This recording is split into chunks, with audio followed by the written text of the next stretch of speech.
Alrighty. I think we're about ready to go. How's it looking? Twitch already gives me the thumbs up. YouTube as well. So let's start the music and get painting. Alright. Greetings, ladies and ladies. I hope you are having a fine evening.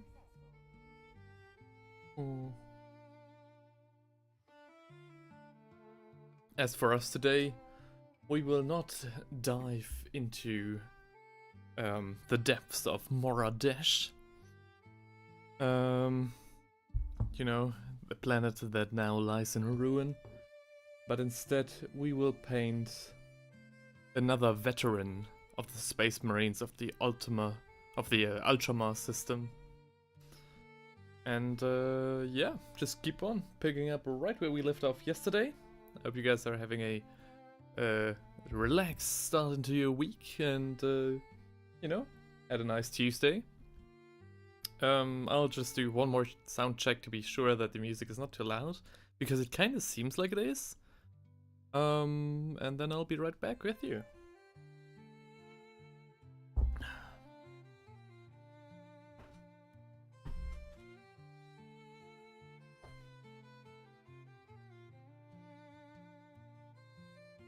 There I am.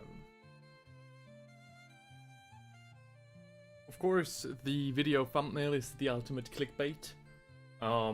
In the thumbnail I present myself in a sleek, smart casual kind of fashion with the, you know, nice jacket and everything. And to you... Oh, hang on, what? Tionson is now, wait, what? Tionson has now followed. Hi! Hang on, am I reading this correctly? Tion Threeson. Hi, thanks for following. Alright, which gives me the honor. Thank you. Alright, off to an explosive start. Let's get this sound check over with and get the painting started. Hang on. Over with and painting started.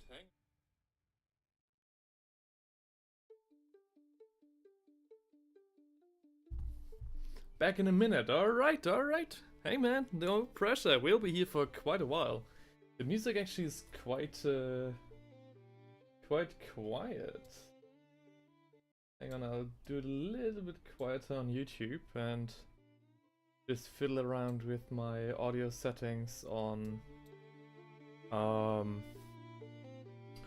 OBS. Please hold the line. I'm very sorry for the hold up.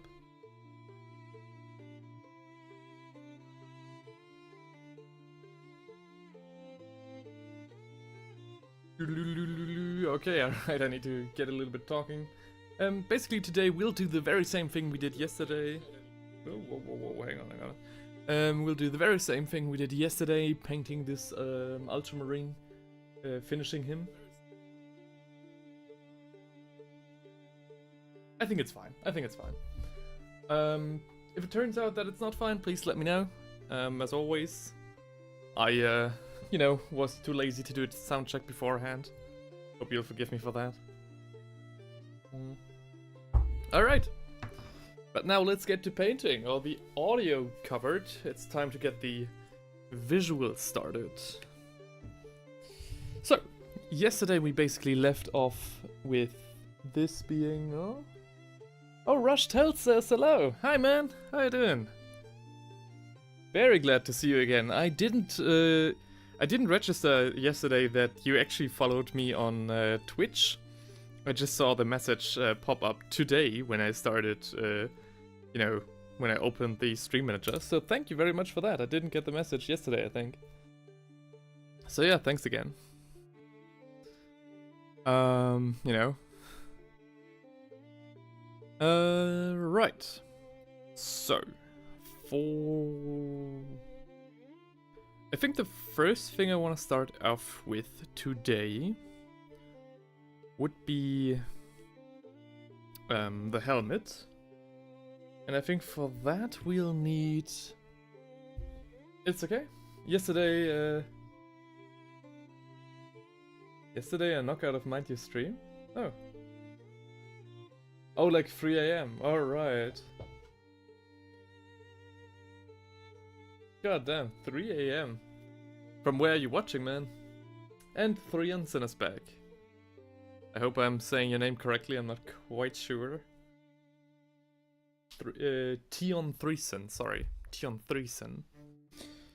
Right. The music, again, today is provided by Night Shift... what? Vibe Shift FM on YouTube. He has put out 2 videos, both being covers from the Helldivers soundtrack.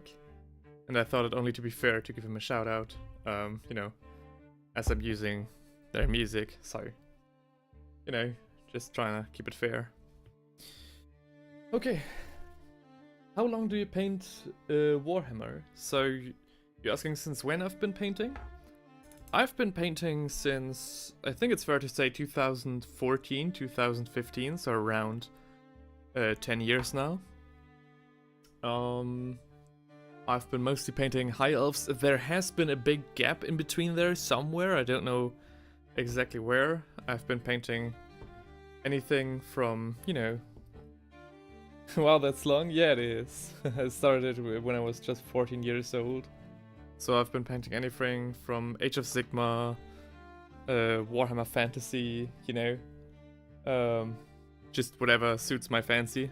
I've inherited quite a few armies from my friends who dropped the hobby. So yeah, there's been a lot of miniatures that I could practice on, and there's still a whole lot more, which I really would like to share with you guys. So hang on, is it red in the middle? The lieutenant's helmet? Yes, it's red in the middle, white on the sides. What are you painting, man? Tion Threesen? I'm always asking what people are painting when they join the stream, because that's what I think you guys are doing. If not in the moment, then I think maybe later on also. What is the miniature that you're painting? I'm 13 and I started last year? Hell yeah, man!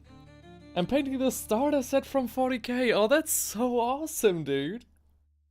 Alright. Oh, that's amazing, dude. Yeah, that's around about the age that I started painting Warhammer. Hell yeah, man. Alright. If you want, I think I have linked it on Twitch. If you want, I'm always happy to have a look at what people are painting that visit the stream or are part of the community. So if you want, and of course if you have your parents' permission to, you know, share photos either via Google Mail or Instagram, I would really like to have a look at your progress and how you're doing, and kind of review that. Again, if your parents are alright with it. With 13, I'd like to, you know, make sure that nobody does anything that they shouldn't be doing. And I have some Hellblasters. To that I can only say, hell yeah. Bring in the heat.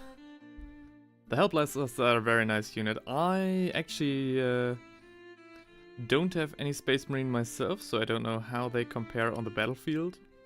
Though I feel like with the starter set... So I'm guessing you got the starter set with 2 armies then? So the Space Marines and the Tyranid starter set then? Am I guessing correctly? Or do you start with the Combat Patrol? That's very cool, dude. That's awesome. Well, have fun. I started with Warhammer Fantasy when I started, you know, this with the hobby, and my starter set was Battle for the Blood Island. Whoops, okay, I messed up there. Which I shared with my friend. He took the Skaven, I took the High Elves. And to this day, I haven't painted all the miniatures from that box. So, you know, 10 to 11 years later, not all miniatures from the High Elves are painted, because I always wanted to save the Griffin from when I would be, you know, good enough. I guess I'll finally do it at the end of the year. I think that's only fair. In the starter set, Tyranids and Space Marines, and I have a combat patrol of the Orcs. Oh wow, okay, starting off strong. Hell yeah, that sounds like somebody had a good birthday.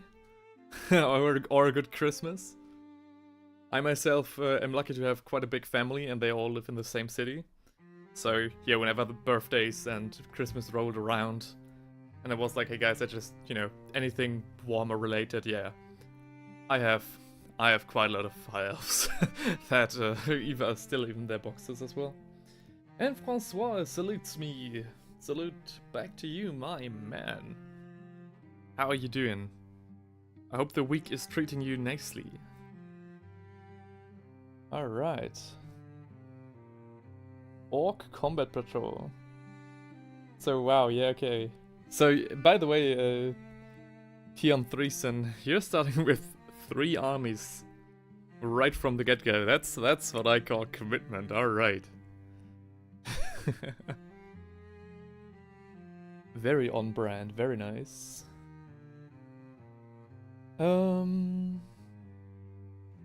So, yeah. As we are talking about my favorite subject already, my favorite subject being myself. Just kidding. But kind of for real. I just want to say that I do have quite a lot of painting tutorials, not necessarily for the Orcs, Space Marines, or Tyranids, but if you're looking for some, like, in my opinion, nice painting content, check out Brink of Art on YouTube. I think I'm quite alright. Don't be afraid from the fact that I haven't posted in 3 months. I'll promise I'll get to it. I like the gold part. Yeah, the gold has come along quite nicely. It's it's Liberator Gold from Citadel. Francois says, good, I ordered my favorite model yesterday, an armor-cast Elder Warlock, Phantom Titan. Wow. Oh yeah, the Phantom Titan. Nice. How come? You just felt like it? You were like, it's Monday, you know, fresh week, just casually order, you know, a Titan, no big deal. Very, very cool though.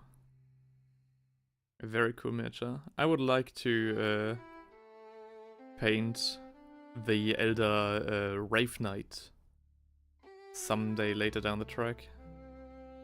I think it's a very cool model. I very much like the sleek design.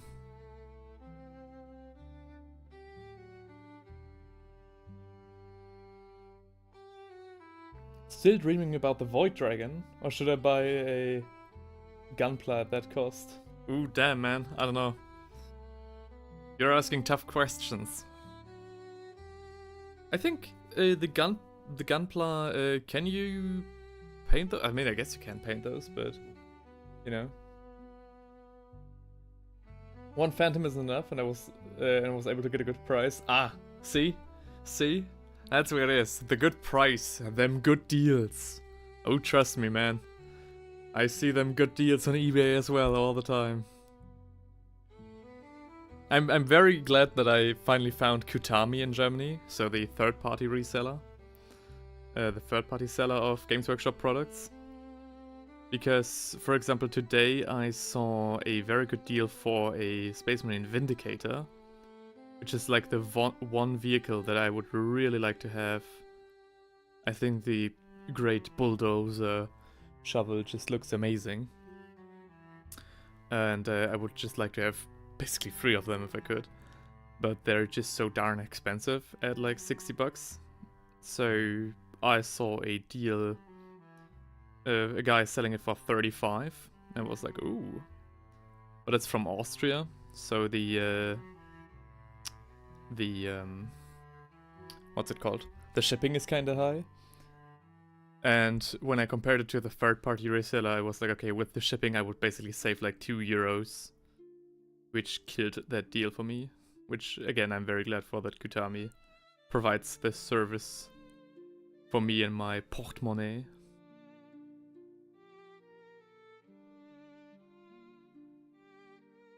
Do you live in Germany? Yes, I do, Tjomthrisen. I live in Germany. I am from the north of Germany, and currently I'm living, you know, studying illustration near, you know, a little bit more in the midst of Germany. In the Ruhrgebiet. I live in the Netherlands, oh hell yeah, man.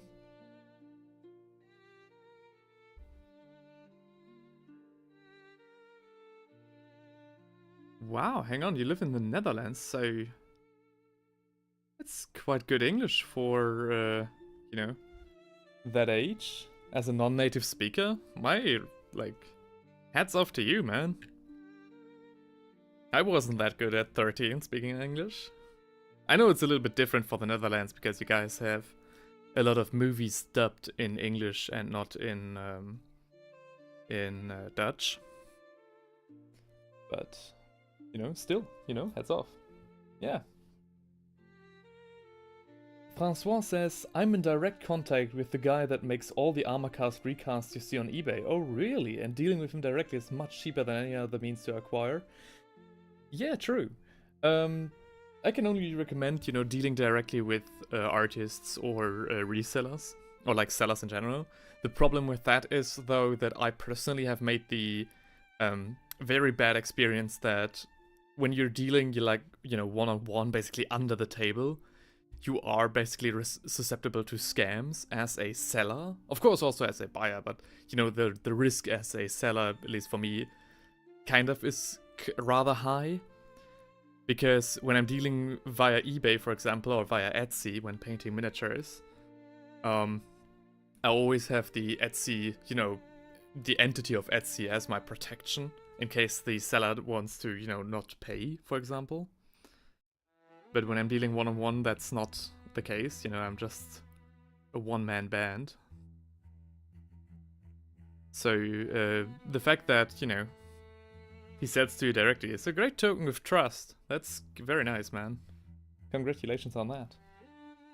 Rushtail says, I just painted the Orican, but the weapon is still not to my liking, though. Oh yeah? Wanna send a picture? I'm happy to have a look, man. If there's something like where you're not sure, I'm happy to discuss it on stream. There used to be a guy who watched via Twitch. Probably he's not watching anymore because it's been so fucking long since I've painted, since I've streamed, which is quite sad. But he would share every time I streamed, would share a picture of his progress, and I'd really liked having a look at it on stream. Not with him, but like with anyone in general. So you should be able to see my Gmail, and feel free to send it to me. I have it on YouTube Short. Where can I send you a picture? You can send me a picture via either Instagram DMs, which, you know, sounds kind of sketchy. As a YouTuber dealing with 13-year-olds, that's like where all the bad things happen. Like every YouTuber has like, you know, that's like the downfall. I'd be in hot waters now if I would be streaming Minecraft or something. But yeah, either via Instagram DMs or send me a mail via Gmail. So my email address is open to the public. Big no-no. Yeah. Hang on, I'll give you my email address as well.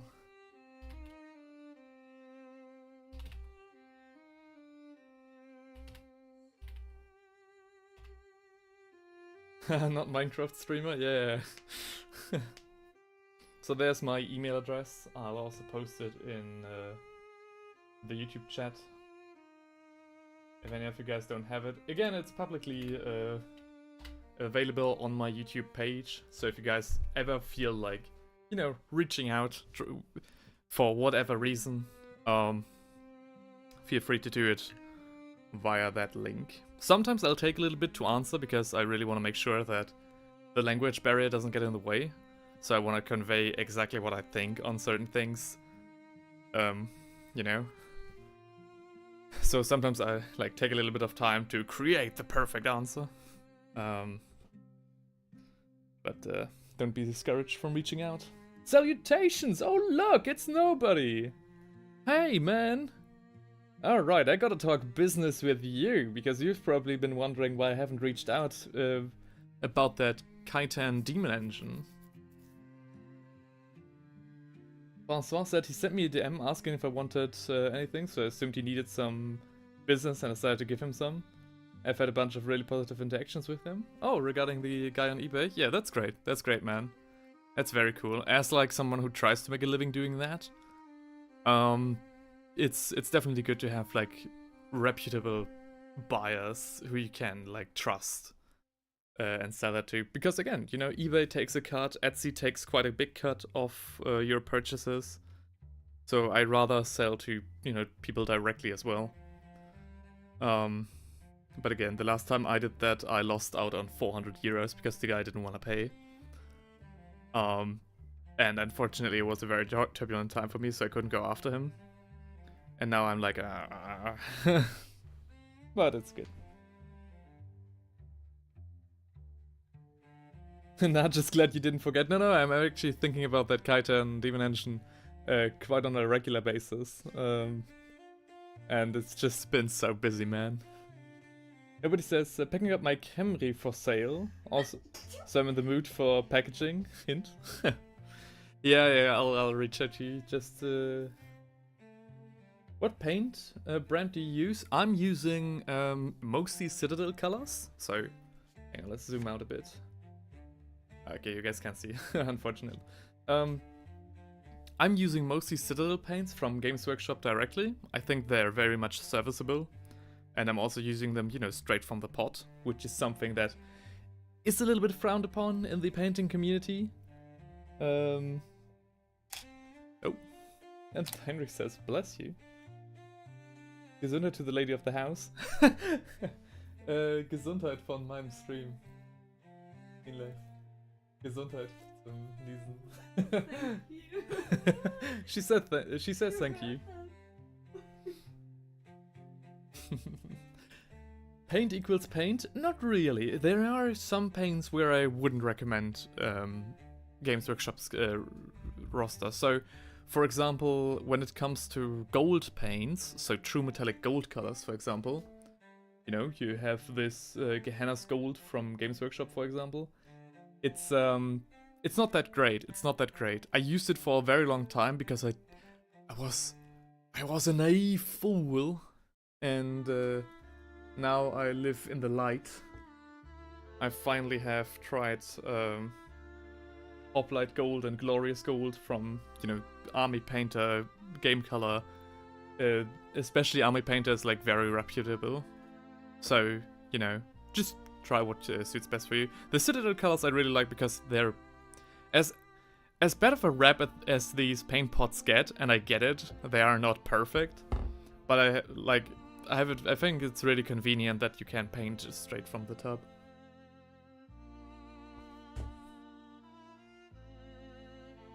But you know, your camera wants to go on vacation. Oh yeah. No, Pelzig, no sneeze.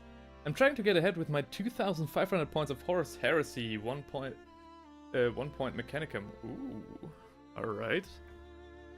Mechanicum? A loyalist, then? So not Dark Mechanicum? Oh, by the way, Tion Threesen, it's kinda important to me that you ask your parents first if you want to send me anything.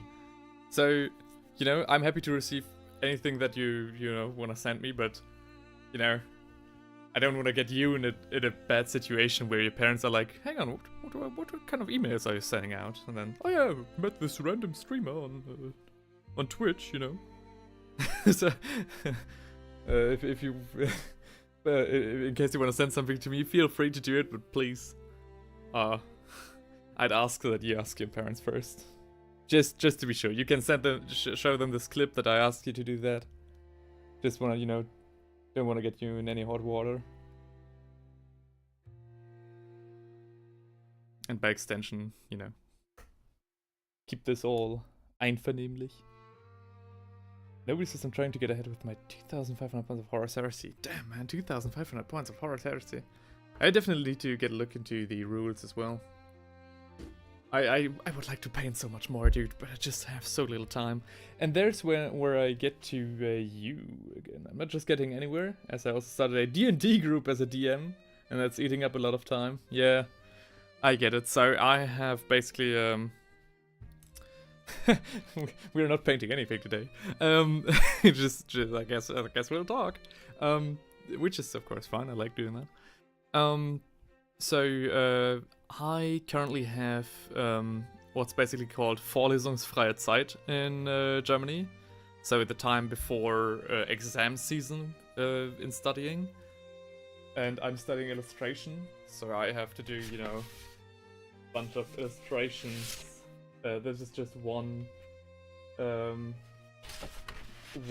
subject.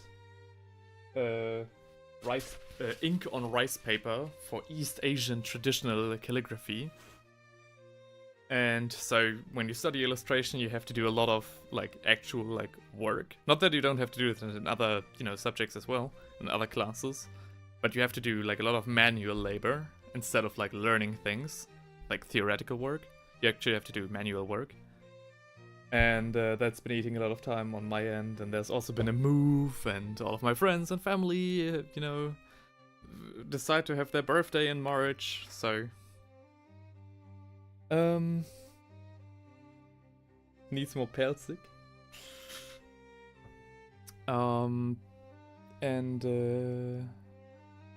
What was the other thing? Oh yeah, right. So I told you, nobody, that I wanted to get a PO box for you to send your Kite and Demon Engine to.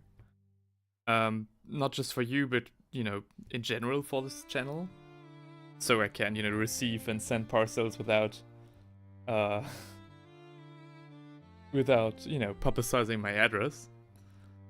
And the problem with that was I actually got in touch with my local post office, and they were like, oh yeah, sure, a PO box, no problem. We can do that. And then I, you know, did the paperwork, I paid the annual fee, and then I basically did a test run. I wanted to send a parcel with the address of the post, of the PO box. And then they were like, oh no, you can't send or receive packages to the PO box. And I was like, what? And they were like, yeah, you can only receive letters to the PO box. And I was like, but why would I want to receive letters to my PO box? Like, why would anybody want to do that ever? And they were like, yeah, if you want to receive parcels anonymously, you just have to go to the website of DHL basically and get yourself a code. And basically a soft address, they called it, kinda. So, and then the parcels would just be delivered to the next post station near me, or a post station of my choosing. And I was like, hang on, so you're telling me that I paid this annual fee for this PO box, only to be told that I can't receive anything in that PO box? And yeah, I just didn't get around to do that second part. So yeah, I did actually create the PO box in a rather timely manner, but then they told me, oh, I can't receive parcels there, so yeah, I'm sorry about that. If you get a good deal, you get it? You mean on miniatures? Yeah. Oh. Yeah, but that was kind of stupid. And also I didn't think, you know, I didn't ask beforehand. Like, I didn't go to the post office and say, oh, yeah, can you receive things to the PO box? Because I was like, okay, that's what it's for, right? And yeah, I just haven't gotten around to actually doing this the second time. Today, by the way, will be a lot of just detailing, and we will very likely divert from the Space Marine for some time. So we'll paint another miniature in between, simply because I do want to wash this guy. And while the wash dries, we'll of course keep painting, but, you know, with a different miniature. Just to kill some time in between. Because I do want to finish this guy today. Because tomorrow is already another long seminar of, like, in my university. And I do also want to get to editing videos again. So yeah. But we're coming around rather nicely.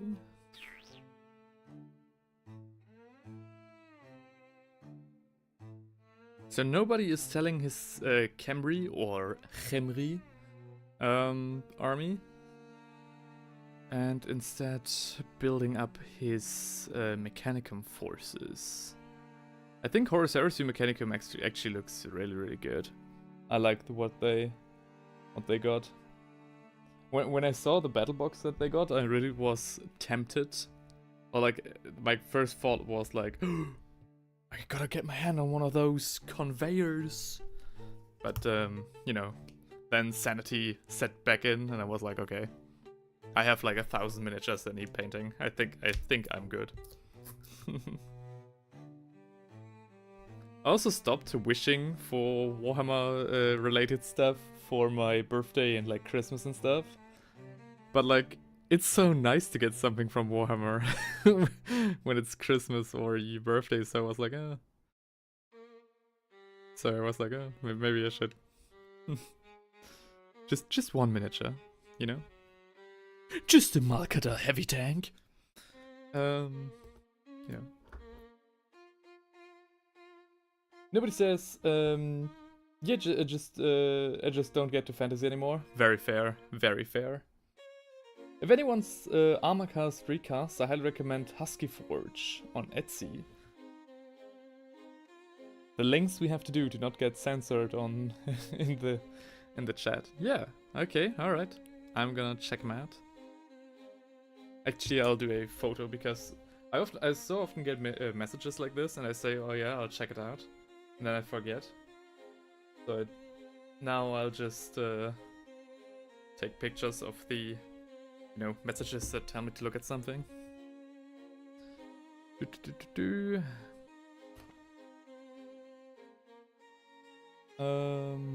Okay, we're doing. It's coming around. I think for the belt buckle we'll do gold again. What do we do for the belt itself? Just dark gray? Just dark gray. Alright.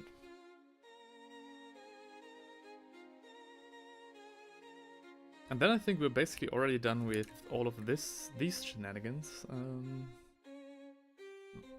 Where is my dark gray? I need black and gray.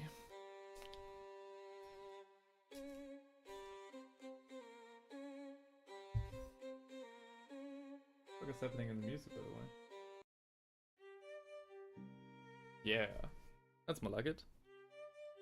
So again, if anybody is wondering where the music, you know, who created the music for today's stream, it's been created by VibeShift FM on YouTube. Quite nice. They only put out 2 videos so far, both related to Helldivers, one piano covers and a second violin covers of the Helldivers 2 soundtrack. Very good. I very like that. Like, I like to listen to this. And I was like, would suit the stream perfectly. And, you know, I think it's only fair that I give him a shout out when I'm taking their music for the stream.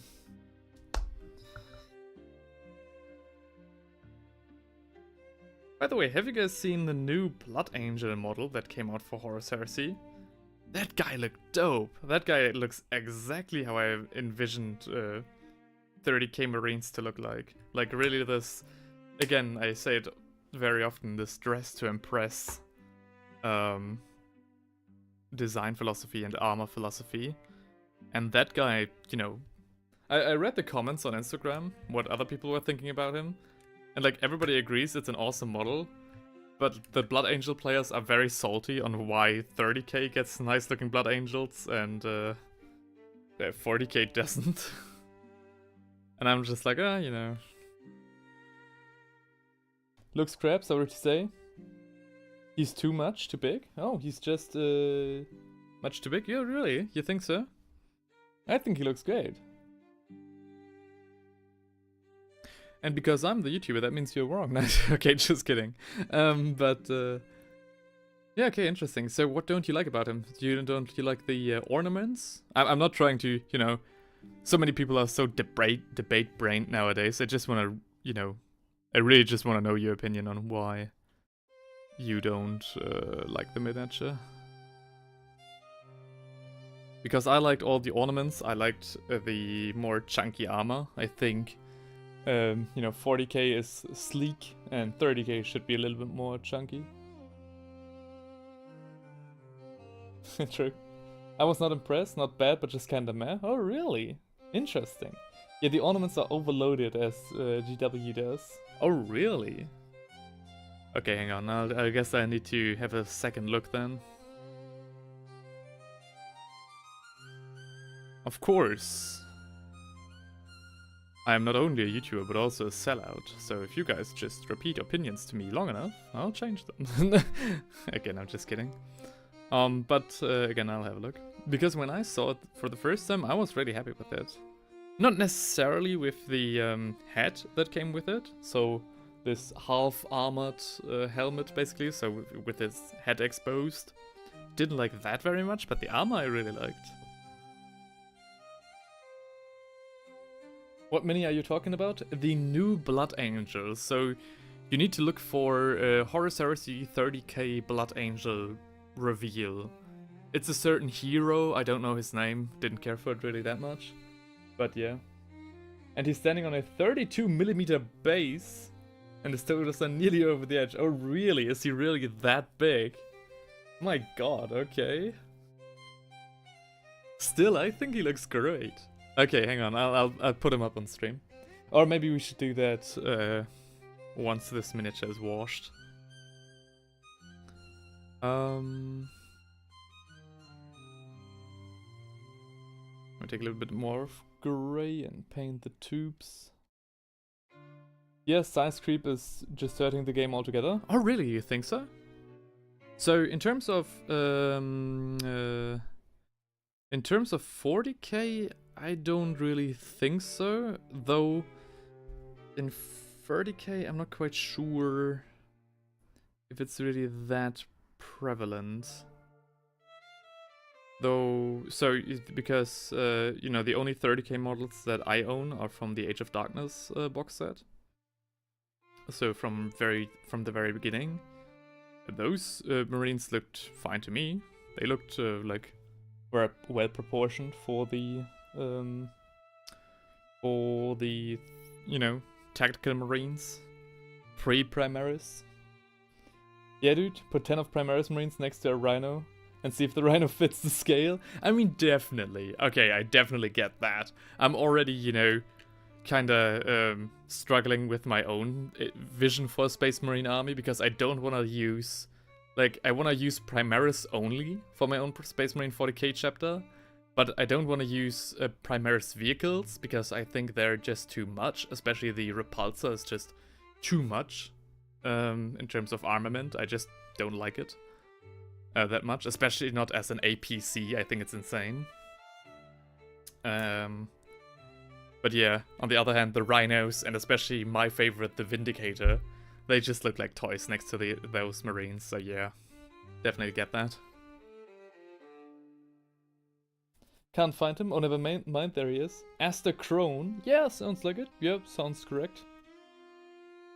What do you think, Theinrich? You wanna hop in Discord and discuss him? Yeah, dude, that's the one. Yeah. Or do you mean the guns on the vehicle? Yeah.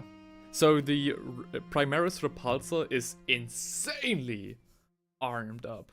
Again, that vehicle is supposed to be like an APC. Of course, there's like the other one as well, like the smaller one. That's of course fine, like the Rhino on hover tracks basically. But as Games Workshop, you know, when Games Workshop put him out, with like 50 guns, it felt like, sticking out of it. People were like, damn. So that's gonna be the focus of all the enemy's fires for the first 3 rounds. So yeah, I don't appreciate the repulsor. I also don't really like playing against it, because it just has too much, in my opinion. Of course, I also didn't get with the times, and my Astra Militarum still uses Lehman Russes exclusively. And I don't like the Rogaldorn either. So my heavy tank for the Astra Militarum will be a Malkador, for which I hope there are 40k rules, but at least in terms of army composition, that's what I'll do. Yeah, the ornaments are a bit much though. Yeah, dude, always enjoy Skaven Man. Hell yeah. Skaven Man is also basically done with his Skaven, by the way. Theinrich has already painted, I'm pretty sure, all of his Skaven from the starter box that we shared for Age of Sigmar, and I haven't painted a single. I haven't even fully built all of my goddamn Stormcasts. So yeah, that man is productive as shit. Makador's already in Legends, in it? Yeah, but I'm not quite sure, you know, how those rules translate. I'm quite sure he is in Legends, but, you know, I hope his rules have aged better than the ones for example, the Warlord Titan. Of course, you can't really compare the two, but, you know. The Warlord Titan also is in, like, the Imperial Armament, and his rules didn't get with the time at all. I watched the Midwinter Minis video about that, and I found it kinda hilarious, as he laid out the rules for the Warlord Titan, and he was like, oh yeah, so if you have a bad roll, the Warlord Titan will just kill nothing. And I was like, hang on, that's a bit stupid. Why didn't they give him devastating wounds and that stuff? I don't know.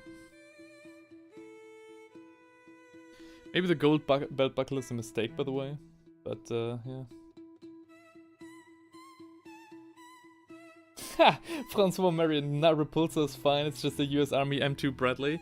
You know what? That's the first comparison that I have heard of that very same miniature when it came out as well.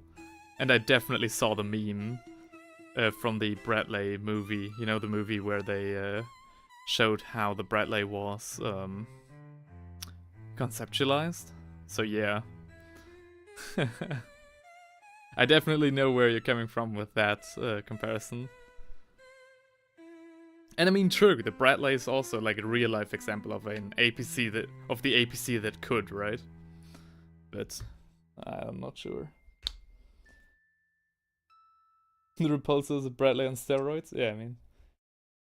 Theinrich says, to be honest, I can't imagine ever wanting to actually bring a Warlord Titan to an actual game. Isn't that a bit boring? I mean, as nobody says, it fits the Horus Heresy vibe. I definitely know what you're talking about. The thing with the Warlord Titan is just, I think it's very cool for like the apocalyptic game. Okay, let's be honest, right? How often will any of us play against a Warlord Titan? Maybe once in their life. I'm pretty sure I'll never play against one. But I think the rules are just, you know, stupid. As Midwinter Minis put it.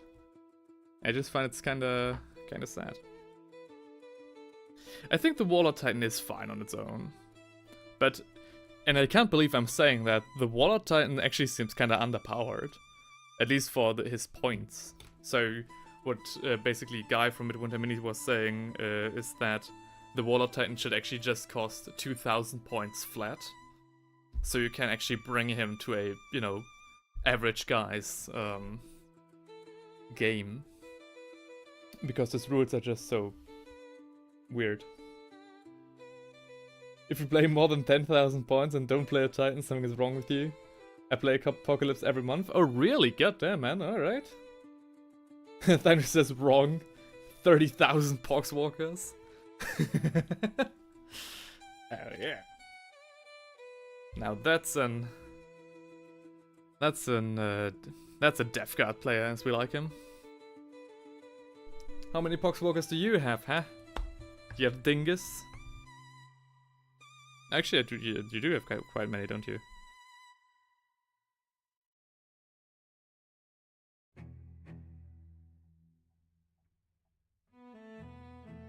The thing is... Nah, I won't talk about that. I'm already painting one birthday miniature. I won't talk about what I've planned for your birthday. That's right now. The current 30k rules just don't scale well upwards. It's actually soft capped at approximately 3,000 points. Yeah. Yeah, that's what I've heard as well. Okay, I think, by the way, our marine is fully painted. I think we haven't forgotten anything. Of course, details maybe here and there. But, actually, now that I'm talking about it, there is a spot that I've missed for some reason. Maybe because I wasn't sure.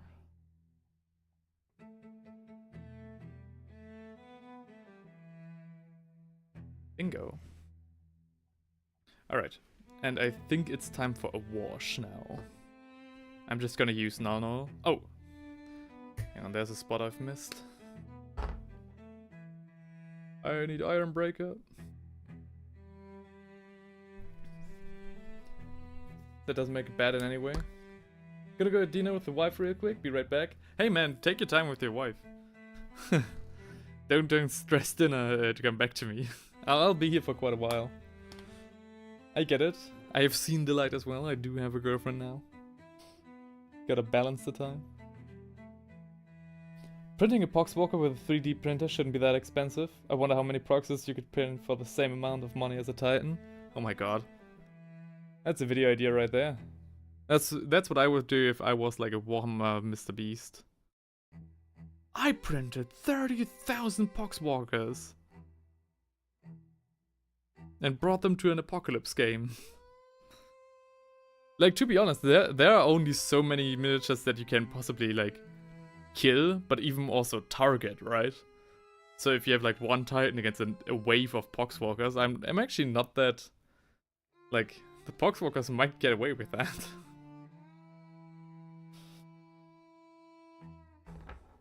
It's like Chess's Eternal Legion. You know, you do have 200 arrows, but you also only can target one unit. So I think we got everything. Of course, there are some things that we need to take care of. For example, his kneecap is rather weird looking. And I also forgot his bolt pistol. That's kinda cringe.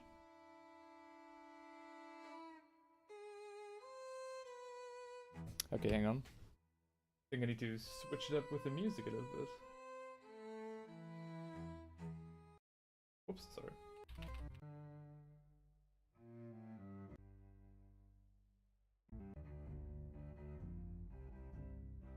Yeah. François says, I don't know, I disagree. I think your points should be at a multiple... Should be a multiple of 3,000, like 12,000 points, 15,000, etc. List building for an apocalypse works better if you break it down into chunks. So what exactly are you disagreeing with? The point cap for a Warlord Titan or the Poxwalker theoretical?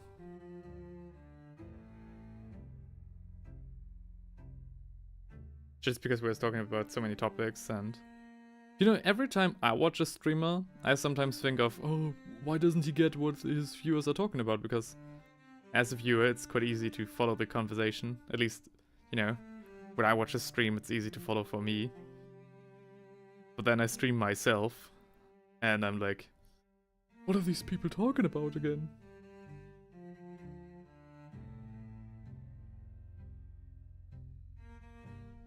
So yeah. Streamers' idiots is what I want to say. Alright. I think we got ourselves a very sweet looking marine right here. I'm just gonna wash him now.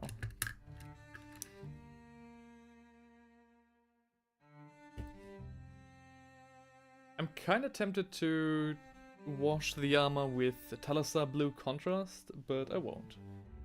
That there's a soft cap to like balance play deciding if something is a good, not box scale. And what? That there's a soft cap to like balance play / deciding if something is good for good or not in epoch scale games. Okay. Well, I've never partaken in an apocalyptic scale game, so I'll just trust you on your expertise in that regard. I would love to partake in an apocalypse scale game, though. Would really like to command just my own section of the field with like Imperial Guard. Finally make use of the full range of the basilisks, being 260 inches. I think that would be kind of cool. Just, you know, yeet the shells in that general direction. Tyler says you probably could with the Imperial Guard, to be honest. I'm not quite sure about that. Maybe if I finally locked in and painted them all. Which is the very next project I'm going to do. Trust me, I do want to do that. I just can't get around to it. So there are the Easter holidays coming up, which will be most of April. And I really want to do 2 bigger, like at least film them in that time. And then I'll release them, I don't know, like May to early June. Or something like that. I already talked to my professor. I'm like, hey man, I've got so much on my plate. Can I, for the next semester, do the one private project that I have?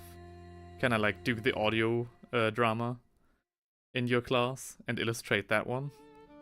And he was like, no, I've met bad experiences last time I gave you guys free work. And I was like, yeah, dude, because we had to choose. And the propaganda was just, you know, goddamn stupid. Not stupid, but you know. I want to have more skin in the game, then I would of course paint more. What shade is that? That is Nuln Oil. Probably the most well-known shade in all of miniature painting. It tastes delicious. Just kidding about the last part. But it is very good. It is quite good and very useful. It's basically speed paint in a bottle. And if you know how to use it, which is actually very easy to learn, your miniatures will look a whole lot better after using them.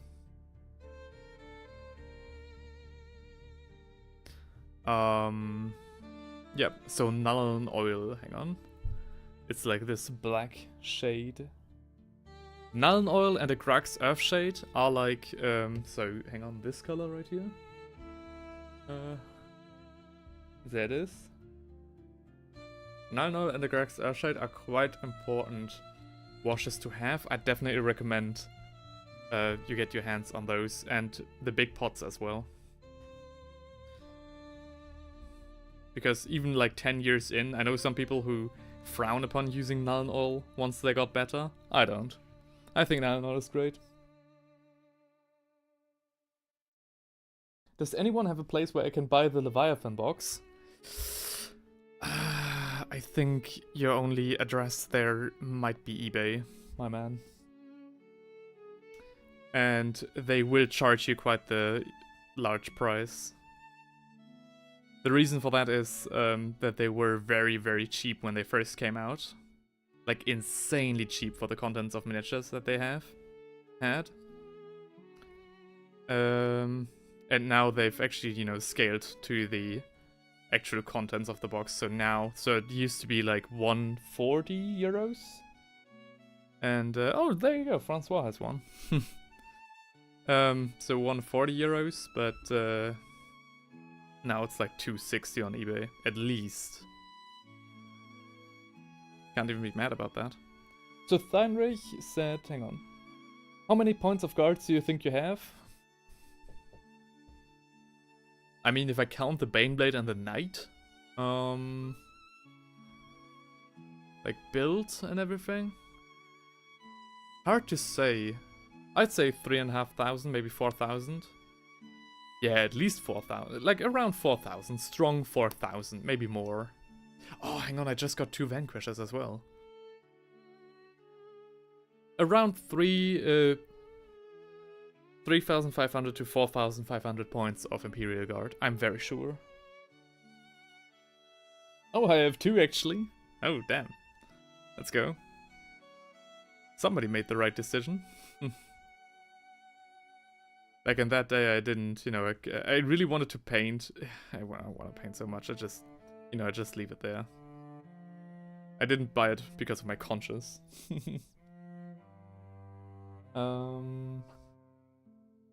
Alright, then we can do it as a challenge. Challenge? I paint the Tyranids from Leviathan. I have 2 boxes of them. You paint Imperial Guard. Hell yeah. May the quicker painter win. That would actually be a fun challenge.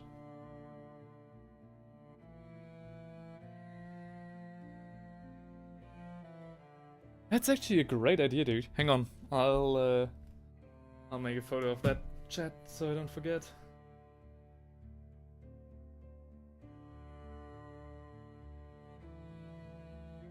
I still have a sealed Indomitus box too. Ooh. My man is kitted out. You know what? Hang on. Which box do I have still sealed? I still have sealed 2 High Elven battalions from the fantasy days.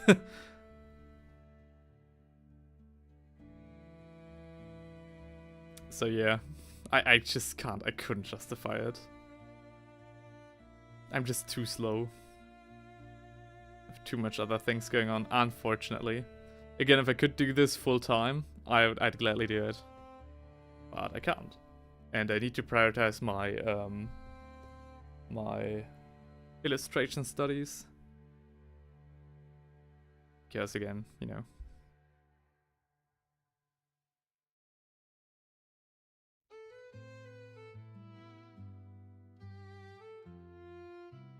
Okay, I think we're done with the wash. I think it looks okay so far. Definitely helped with the contrast. Now we need to watch out for these pools. For example, right here. Don't you also still have the Indomitus? Oh no! Yes, fuck, you're right. I do have the Indomitus Necrons. Oh goddamn, fuck. Trading against the Leviathan Space Marines. Oh, I might be interested. Ooh. Ooh, that's actually a sweet deal. I might take that one, actually. I did have something else planned for the Necrons, but if I think about it, like, realistically, I probably will not be able to do that, at least not at this point. That's actually a great deal you're offering me, Theinrich. I definitely need to do... I'll think about that one. Ooh. Especially the Indomitus Space Marines. They're kinda dope. Oh, the Leviathan Space Marines, yeah. The Leviathan, I wanted to say. Okay, I think everything is washed, everything is covered. Now we just, again, need to watch out for the pools of paint. This pool right here is okay. I kinda like when leather has, like, this splotch at the bottom. I think it looks good. In the end, personal preference right there. The rest is okay. If something looks a little bit derpy, we can clean that up later. And with that, we'll change to a different model. Just for the time being. And I'll leave it up to you which one we'll do. Hang on. Let me show you the options. Which one would I like to paint in the absence of... Actually, those are all... Okay, hang on. Would you guys be interested? Is that the Helldivers theme? Yes, it is. Or rather, it was. Again, music provided by Vibeshift FM. Go check them out on YouTube. They are very good. They're very good. I don't even know if it's all digital or if they took some proper recordings. But it's good. It's good. Hang on. Yeah, come. Fuck it. Would you guys like to paint a little bit, continue on the Lothern Sea Helm? Or would you guys like to paint some Deathcore Creek members with me? Just, you know, while killing time to wait for the lieutenant to dry. I'll just leave it up like this. I don't know how to do a vote, so guys, just say, I don't know, Deathcore or High Elf.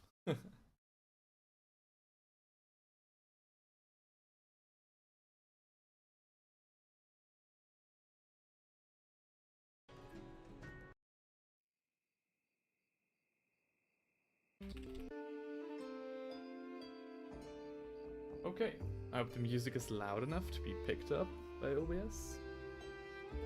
And then we'll just continue right on.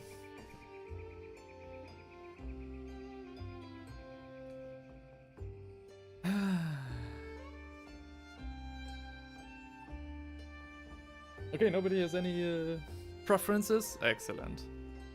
In that case, I'll do the Deathcore of Creek because those are actually part of a commission that I need to do. Again, we're just killing time. We'll return to the lieutenant and we will finish the lieutenant today.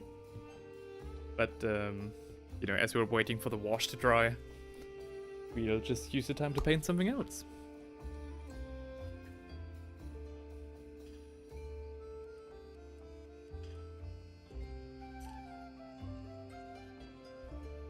You take commissions?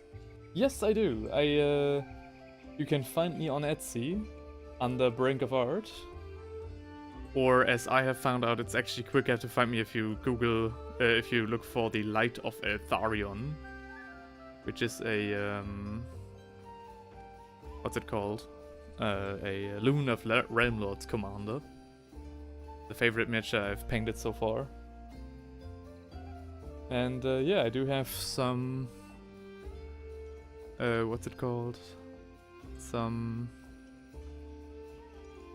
offers up for sale. I did just do a quite big sale on the Deathcore of Creek just when they came out, and managed to get myself some orders, or at least a single order right now for that. And I'll be glad to take more if any of you are interested.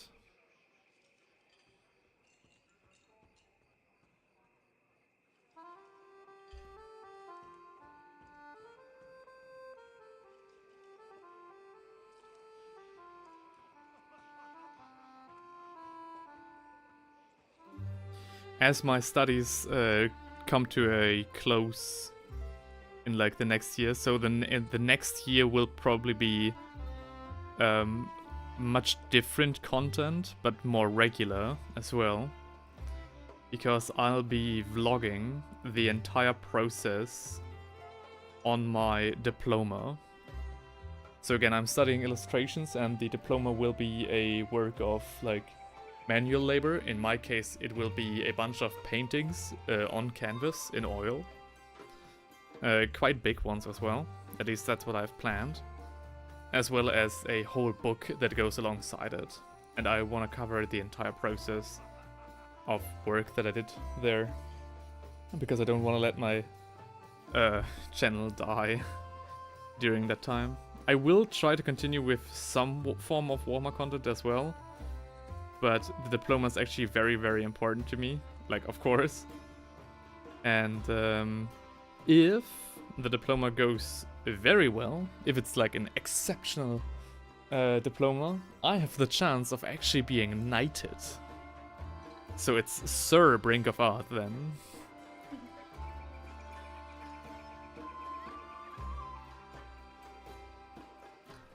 And yeah. This is like my one and only chance to try to make my passion into a living.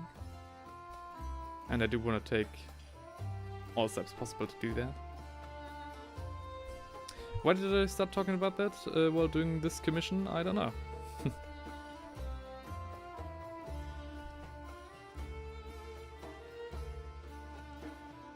Cool Creek theme? Oh, thank you.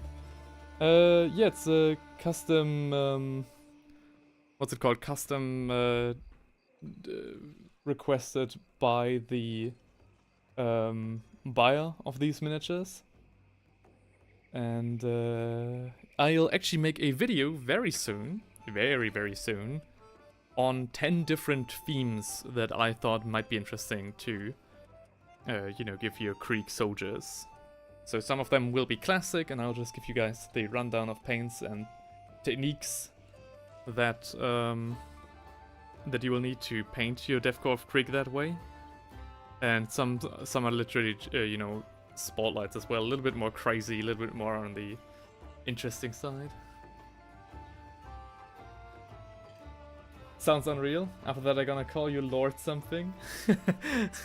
Sounds great, sounds great. Actually, it's kind of, you know, I'm a LARPer, so I do live action roleplay, and my character last year got a little bit in trouble because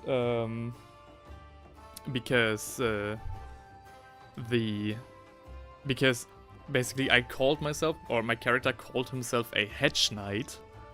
So not a real knight, not properly trained, but technically, you know, a little bit more than a mercenary. And the real knights on the camp that I was at took quite offense to that. So I was like, I'll show you, mother truckers. I'll be a real knight then, in real life. Of course it was all played, you know. We get along just fine, but I was like, I'll show you. I'll show you what a real knight looks like. Steel Legion is better than Krieg Marines? Oh damn. Actually, now that I think about it, I can definitely see where you're coming from. The Steel Legion, at least, are just humans, as far as I'm aware. Whereas the goddamn Kriegers are... The Kriegers are fearless in a way that might be a little bit of a cheat, because they literally got all their emotions indoctrinated out of them. So they're a little bit more of a space marine in that regard, but like to an unhuman level. So it's actually, for me, kind of the question if they are still considered to be human. You know what I mean? In terms of the emotional level, like on the emotional intelligence level. So when they storm, you know, the enemy trench line and take 90% losses, to them it's nothing, because they literally don't care. They actually actively do want to die. Whereas the Steel Legion is literally just brave men and women defending against the Orc menace on Armageddon. You know, those are just trained, proper humans. Real knight paints Warhammer? Oh, hell yeah. You better be sure I'll create a knight army when that happens.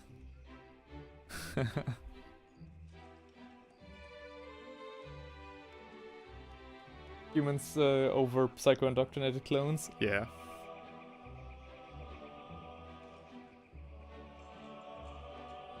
Have you painted non-metallic metal before? Yes. I did a couple of times. You know, I take more of a cel-shaded comic approach to most non-metallic metals, so I don't try to make it look, you know, completely realistic. I just, you know, I'm fine with doing it more the, you know, a little bit of a comic-y look. If that makes sense. Do I have some non-metallic metal right on my table at this very second? Hang on.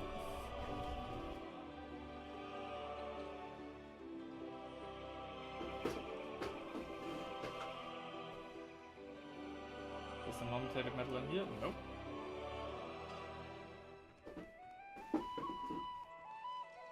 In that case, they're in my shelf. If you got Knighted Warlord Titan coming right up, actually, I was thinking about that. So, if I reached like a certain level of subs, or like if I had to celebrate something, would I pick a Warlord Titan? Younger me would have said yes, of course, but now that Midwinter Minis has done that with his Warlord Titan, and let's be honest, he kinda milked that one to death, which I can, you know, understand. It's a goddamn expensive miniature. I'm not actually quite sure if I should do that. if I should do the Warlord Titan or if I should do, if I should rather do something else, like an Elder Phantom Titan or a Tau Manta or something like that. Like something else. Warbringer looks much cooler in my opinion. Oh yeah, the Warbringer Titan is amazing. I really like that one. But unfortunately that one, there's no 40k version of that. So we only have the Legion Imperialis, you know, Legionis Titanicus version for the Warbringer. Though yeah, the Warbringer also would be a little bit more, you know, budget friendly. Maybe we'll do that or something. Not quite sure.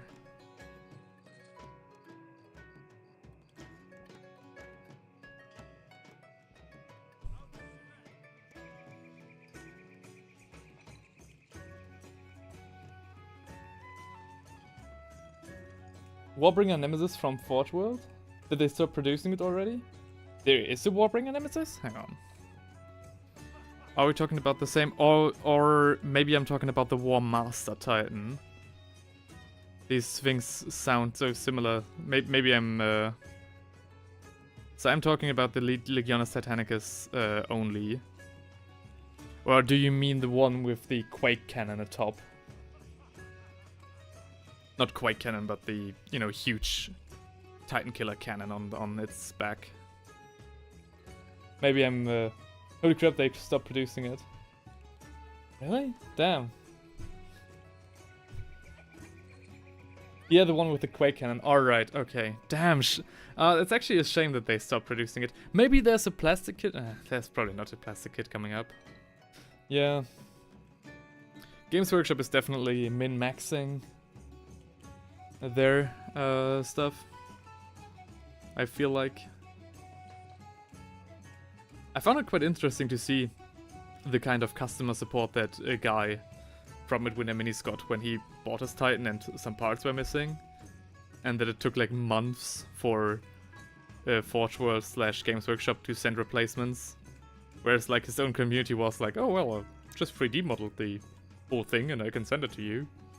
And I was like, damn. You pay like 2,500 euros for a single miniature and they still treat you like crap. Since I played my Thunderhawk Since I paid off my Thunderhawk this year, I was thinking of getting one. Oh, that's such a shame. I'm sorry to hear that, man. Oh, you have a Thunderhawk. I once saw a guy on Instagram having like a size-accurate Thunderhawk for 40k. So like a really big model that I'm very sure he 3D printed and modeled himself. That was very impressive, so maybe I'll do something like that or something. I don't know.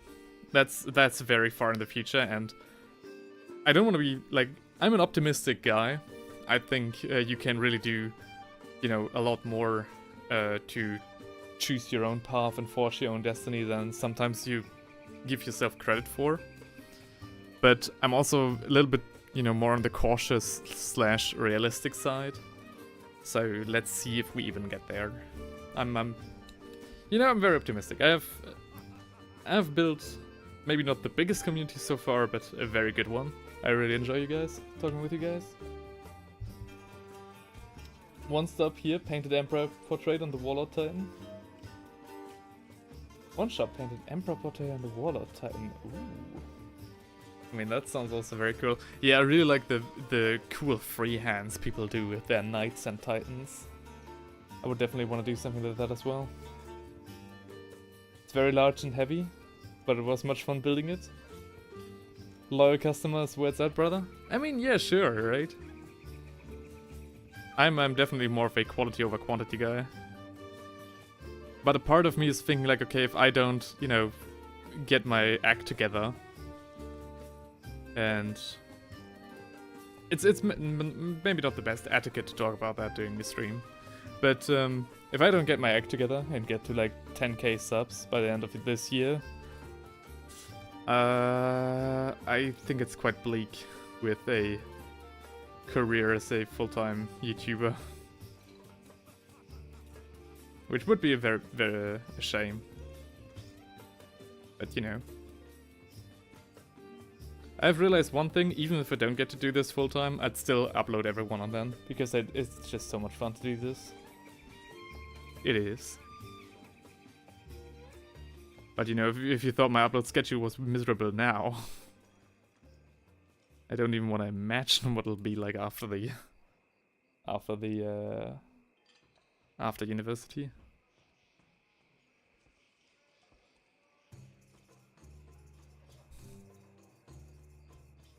So yeah, make sure to like, subscribe. I'm just kidding.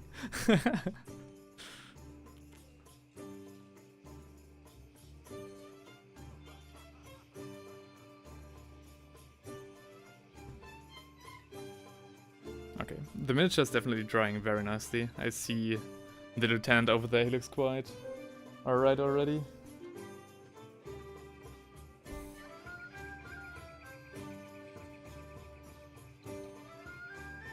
Again, also, big thanks to my lovely girlfriend who got me the Bluetooth antenna for my PC so I can have the music and everything else via my wireless headphones instead of the wired one that was really quite annoying to deal with, and also only played music on one side. So, thanks.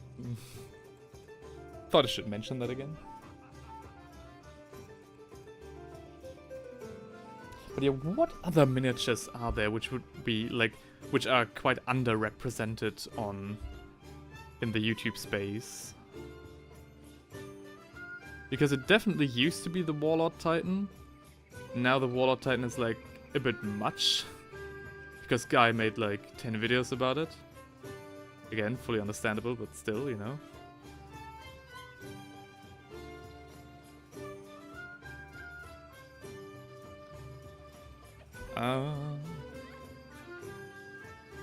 Okay, the backpack scraps are all done. So let's go over to the medic.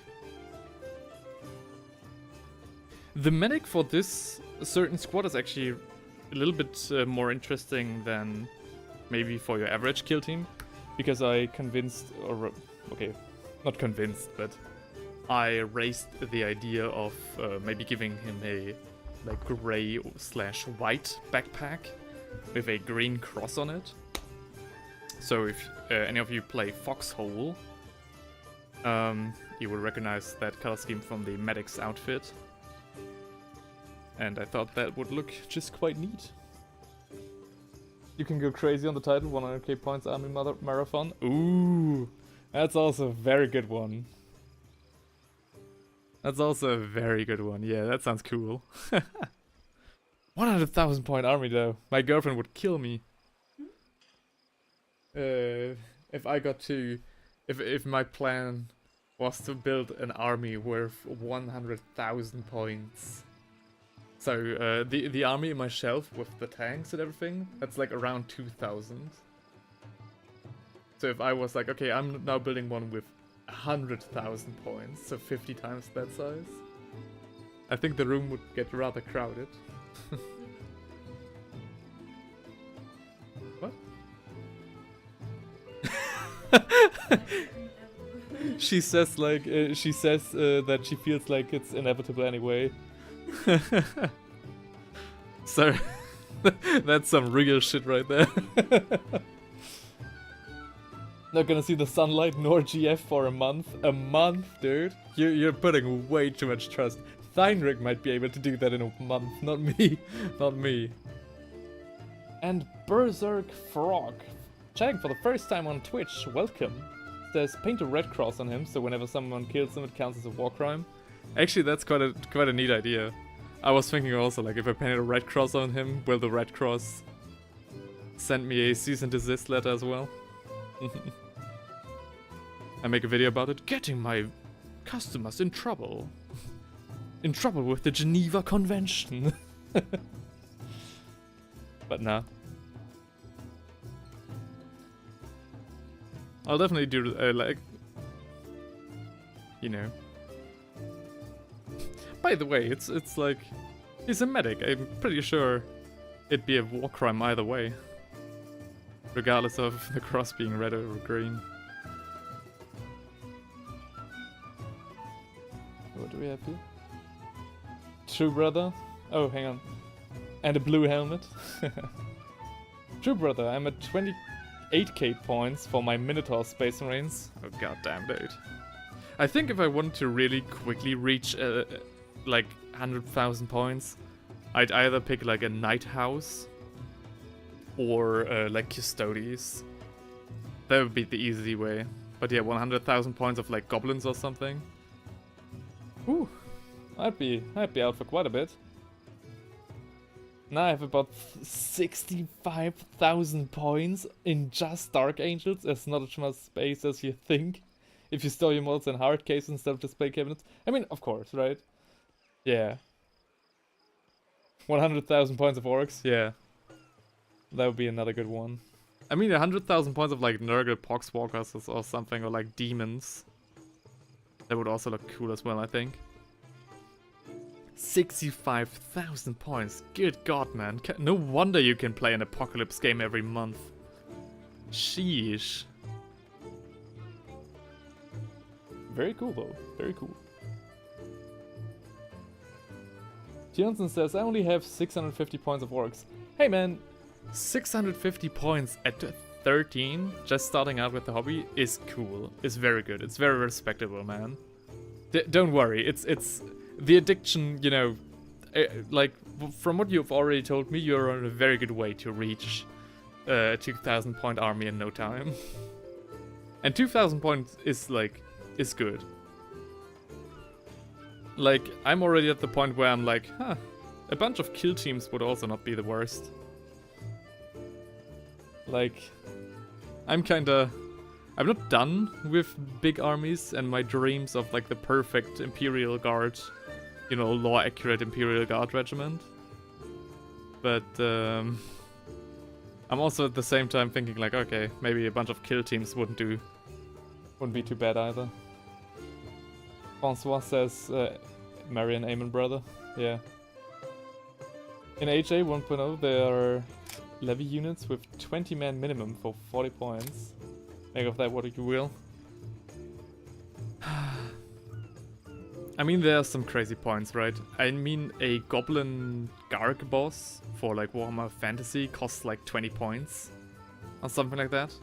20 points for a character model. So yeah, make of that what you will. And they all are allowed to get magic weapons and stuff as well. So yeah. 2k is not enough. You need at least 3k so you can have some variety in your games. Yeah, for sure, right? But 2k is like a very respectable size. Though I agree, right? 3k is nice as well. Not nice, but like 3k is the goal, but after 2k you're already set for like most games. Although my friends and I usually, when we do play with 2,500 points. Simply because it gives a little more wiggle room in army compositions and stuff. Can you play the game at any points, really? You can play the game at any points, really? Oh yeah, definitely. I did have my fair share of 500 point games in the Warhammer Fantasy days. Yeah. And again, kill team, right? You know, 10 to 15 miniatures. Just duking it out. Also very nice. I really like that system as well. I also would like to look more into Necromunda. But I can't. I can't justify it. So kill team it is. Sorry by the way if you guys can't see. I disagree, 500 points is a totally different game than 2k. No, don't get me wrong, of course. But, you know. It's not the same, of course. Of course. My favorite is like 2,000 point armies and then 4 people playing. So you have an alliance made of 2 people per group. That always was my favorite kind of game.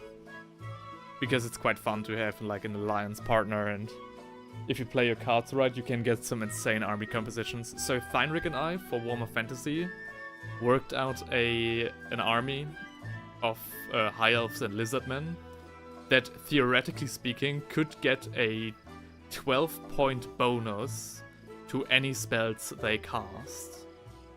With like different artifacts that we have, and they do stack, like the rules explicitly state that they do stack with other artifacts. So yes, you could have a 12-point bonus to any spell you cast, so yeah, have fun counterspelling that, nerd.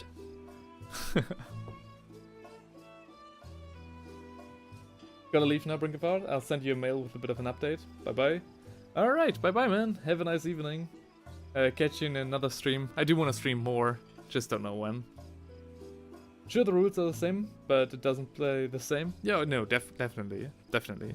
No, that's what I mean. The feel of a 500-point game definitely is a lot different from a 2,000-point game. But again, get yourself a bunch of friends, lol, and play like in an alliance.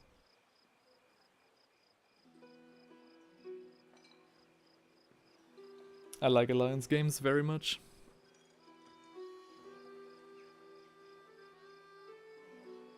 You can do what the commissar say, 500,000 troops under his command? Oh god. Make it a diorama. I actually was thinking about, like, if I wanted to do a diorama, what kinds of diorama would I want to do? Two came to mind. I'll not disclose them, like, now, but there are definitely plans for, like, some nice dioramas, but oh my god. I have plans on end. Look into the sky and see the stars. And yet my plans are more plentiful. So yeah. So you better subscribe and get me to 10,000 subscribers so I can, you know. So I can do more. But nah, it's, at this point it's kind of a skill issue on my part. That I don't have more subs. So, by the way, Berserk Frog, if you're still here, what are you painting? What's your army looking like? I always want to know what the people are doing that watch my jet. Dude, your mail doesn't work? What? My mail doesn't work. Hang on, did I put in the wrong address? Hang on, I'll have it again.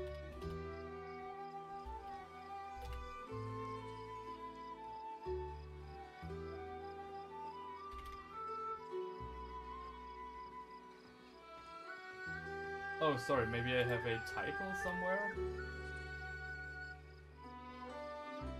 Okay, this should be definitely the right mail.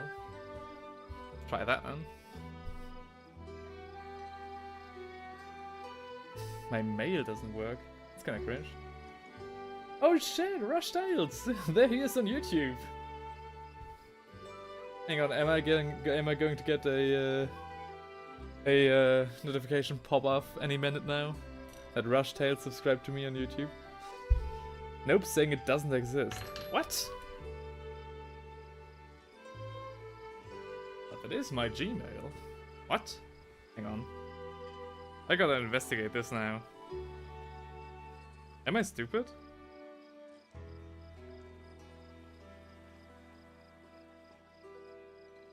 iPhone missing? No.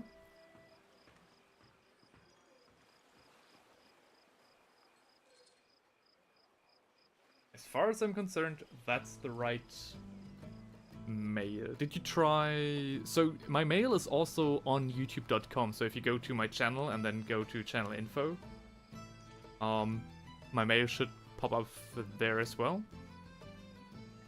Try it that way? I'm very sure, like, that is my mail address. And you're not the first one trying to send me messages, so that should work out.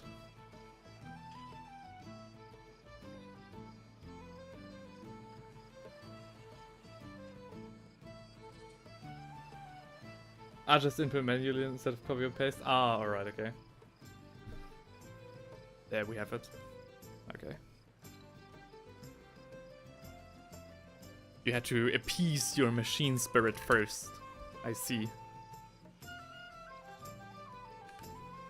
Common. Very common occurrence. Sent, have a good painting session. Alright, man, you too, have a nice evening. And I'll see you in the next one. I'll keep you updated on that demon engine and when I get my PO box. Hopefully rather soon. I just, yeah, just couldn't get to it till now, but once I have it set up, I'll definitely message you.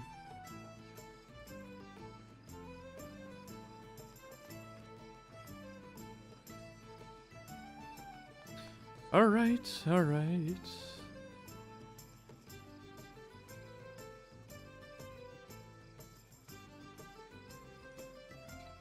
By the way, thank you, Rushtails, for, you know, switching over to YouTube to help me reach 10k. It really means a lot. Like, every subscriber I get get very happy about that. Now I only need to post more.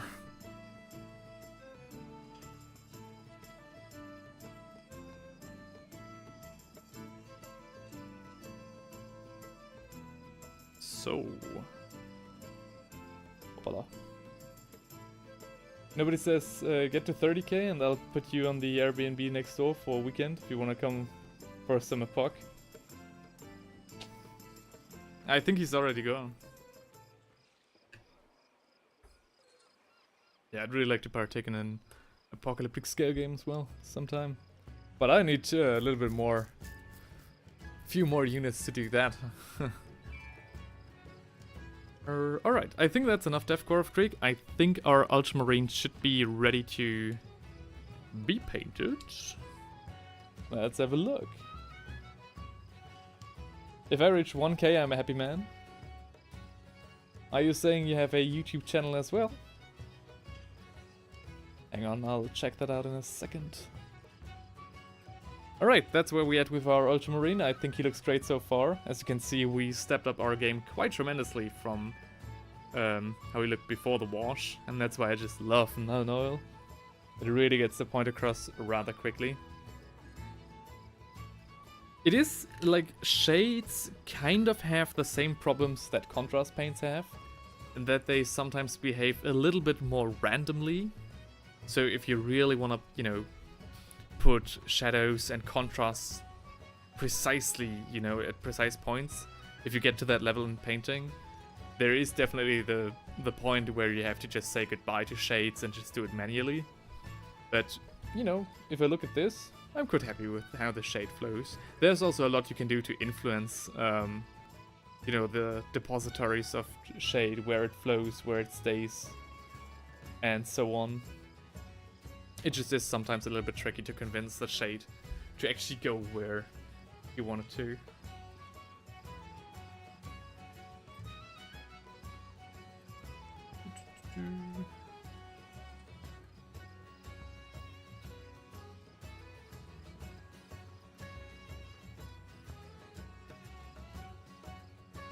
Sorry, one of my kommilitonen got sick. Rush Tails, you say? Rush's Tails.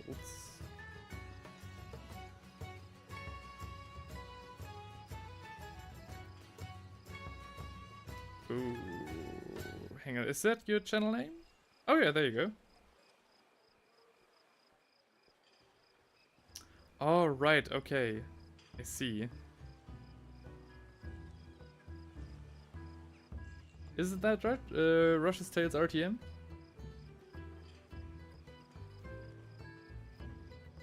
Alright.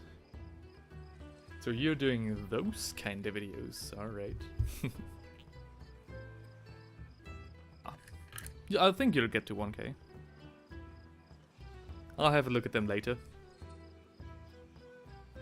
Less is more. A targeted second coat of wash is better than too much on the first pass. Oh, definitely.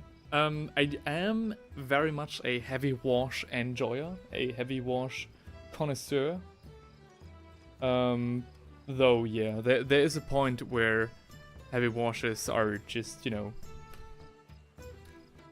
not doing the trick. By the way, labeled bathrobe.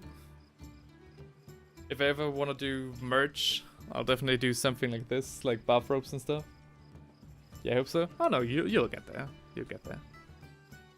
I think 1,000 subscribers, of course, depending on the kind of content that you do, but 1,000 subscribers is a good, like, is definitely achievable.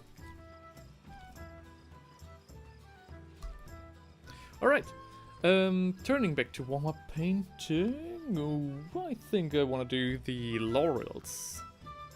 The details for the laurels next. Taking a lighter brown, lighter green than before, and just picking out the leaflets, the leaves themselves. Kind of hard to see, hang on. Shit, I can't see them, no. Am I already getting old?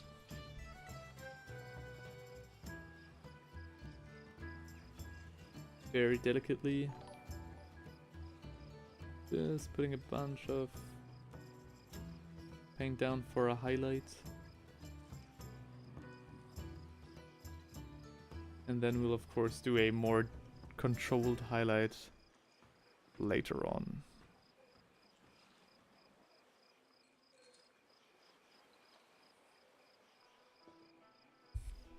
And there we go.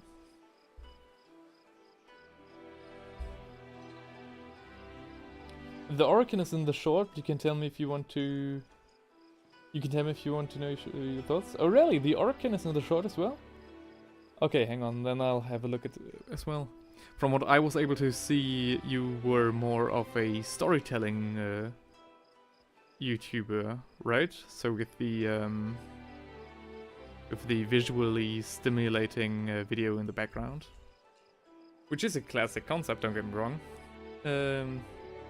It has been proven, so that's why I think that 1K subs shouldn't be too hard to reach. It is a very competitive market though, you know, talking in YouTube terms. I'll have a look. So, this is your channel? Yep. And I'll just scroll down. I'll show you the videos just because in case I might scroll past it. Okay, hang on. So he is in the shorts, you say? Which one? I don't see him in the thumbnails. No? Hanging to bed soon, it's 2 AM and I have a good time. That's not you? Oh, right. Okay. So that's not you. Oh yeah, you're right. That's a different logo than you have. Hang on. Oh, that's a Rush Tales, not Rush's Tales. Oh, sorry about that. Sorry, Oh no. Whoops. Hang on. 2 AM here now. Good rest of the stream. Thank you. Thank you very much. Hang on. I'll gotta go to my own stream and then click on you. I want to do you justice, so come on. To the channel. There we go. Hell yeah, that's more like it. Fuck yeah. Alright, that's what I want to see. I want to be rather polite. I'm a settle with you. I was being a little bit more polite with the channel that I put up first. Because I really don't like that content. And the logo was AI generated as well. As an illustrator, that's like my kryptonite.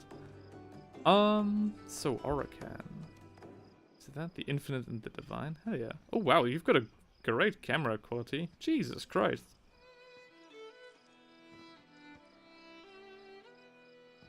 Oh hell yeah, you're getting great views.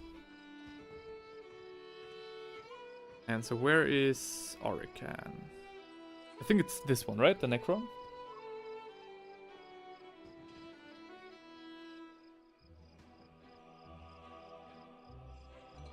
I mean, solid. It's good. Ah, okay, thank you.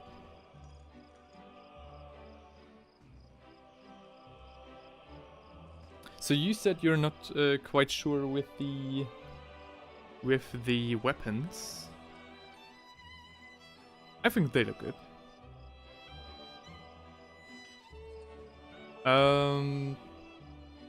Like the only thing that I could say is like, no, I think they look dope so far. I'll save it for me, so I'll give it a quick like and have a look at it later. And if I do have anything that maybe, you know, if I do have any tips or stuff like that, then I'll leave you a comment under that short. And if not, I'll just say that you're doing a good job either way. But yeah, you're already at like around 600 subscribers, so you're doing very good. You're doing great, man.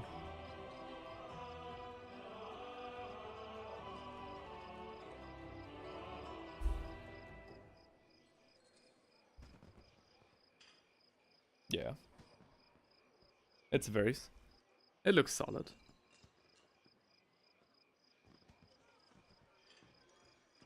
Just keep going. Consistency and quality are like the two things that are the bedrock of any YouTube channel. I mean, consistency and channel and quality are the bedrock of anything, but you know, in time you'll get there. I want to get better at using a brush. That too comes with time. I personally don't think that I'm that good with the brush either. I do have to switch to very fine brushes often when I do stuff like this, so that might be in part due to my, like, I personally think it's part of, you know, the result of not perfect brush control. In part it's also due to, you know, me filming this, and sometimes I do have to switch to a finer brush so you guys can even see what I'm doing. But I also think that's kind of like an excuse. Oh, we have a bot in stream as well. Best viewers on streamaboo.com? Wrong! The best viewers are already in chat right now! I don't need some stinking bots. What do you take me for?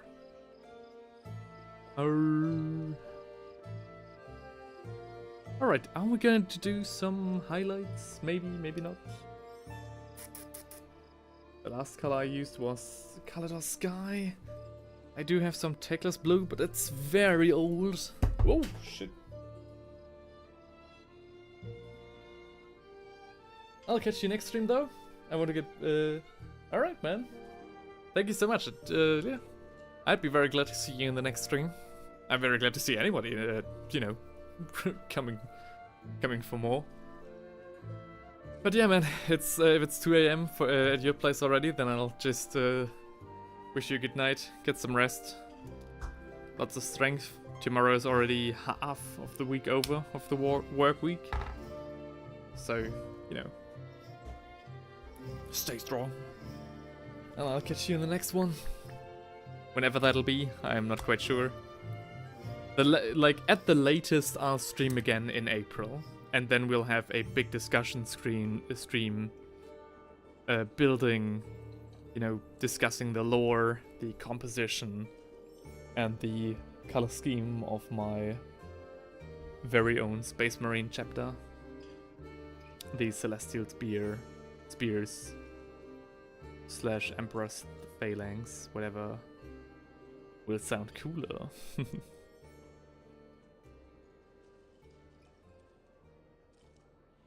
Alright, so at the latest, we'll see each other again in April. Maybe earlier though, because I think streaming is a lot of fun. I also just think that streaming is kind of like cheap content, so it is a lot easier to do for me than doing and editing videos, you know? So I think streaming is like, I don't know. It's fun, but it's not the kind of content that I want to do more than videos. Because I think that you guys only do, like, if I want to do content, I don't want to do just some shit at random. I do want to, you know, actually deliver on quality. And that means more videos than streams. At least for me.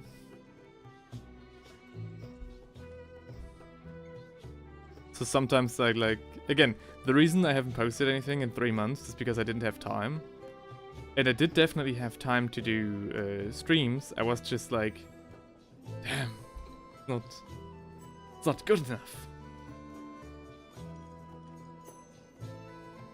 Quirky like that. Oh shit. OBS just gave me a reconnection successful. Alright. Hopefully we didn't have too much. Oh shit, Berserk Frog has also followed on Twitch. Thank you so much. I don't know why, but the message, like every time somebody follows, there's like this little, you know, Twitch jingle. And I'm pretty sure a streamer is supposed to hear that, but it never reaches me for some reason. So sorry, but thank you very much for following. Thank you. That's awesome. It really does mean a lot.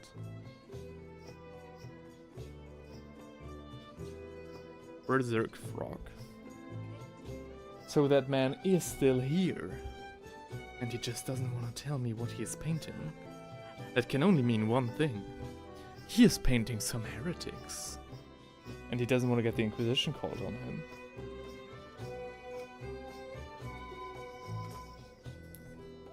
Which is fair enough. I think heretics are very cool. I really like the idea of like turned Imperial Guard. You know, Imperial Guard now serving the Dark Gods. It's one of my favorite aesthetics, and I wish Games Workshop would do more in that regard. Especially because they do have, you know, the standard Imperial models, and I don't think it would be that hard to do some upgrade kits, for example, for like Traitor Guard. But what do I know?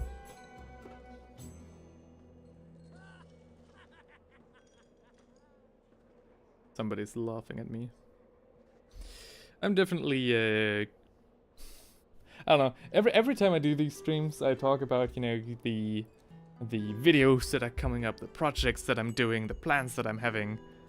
And then again, you know, my upload schedule is miserable, so I think I'll just keep my plans to myself a little more, and then I'll tell you guys when I actually get to work on something. I think that's more productive. Because again, I could fill 8 hours easily talking about just the projects that I do have lined out and in mind. It's just, you know.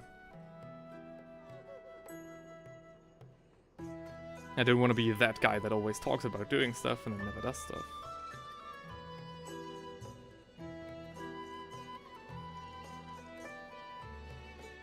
So currently with this miniature we're just doing a little bit of edge highlighting, a little bit more on the subtle side for now. Maybe I'll do a lighter one, you know, sporadically here and there on the most highlighted parts later on. But we'll burn that bridge when we come to it.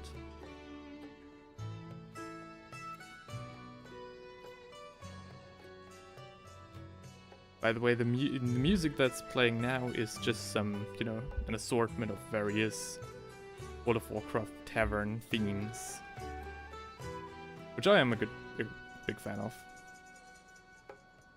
Not necessarily World of Warcraft in general, but the kind of vibe that these soundtracks have. And as these streams are supposed to be get-togethers, I think, yeah, it's the right tone.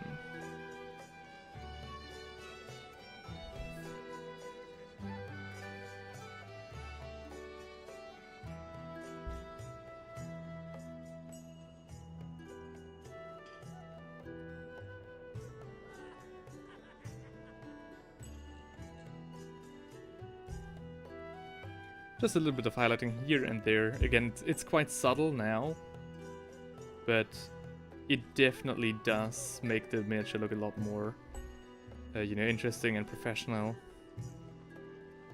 And it's also very easy. It's a lot easier than, you know, what you see sometimes people do when edge highlighting absolutely every single part of their miniatures, which is something that I used to do when I started out with painting as well. And it looks impressive from a technical standpoint, but half the effort already has, you know, quite the same result anyway. So if you're only doing half that time,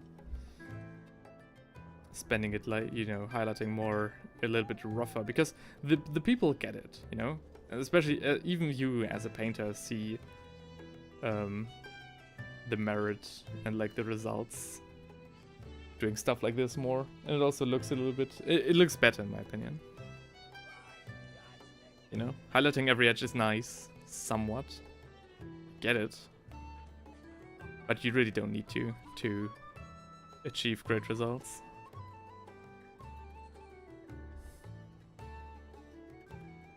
And it also can lead to, you know, burning out and hobby fatigue quite quickly. I would know because I highlighted every edge of every single piece on my Imperial Guard for quite some time. So one squad would take me like 2 months or something.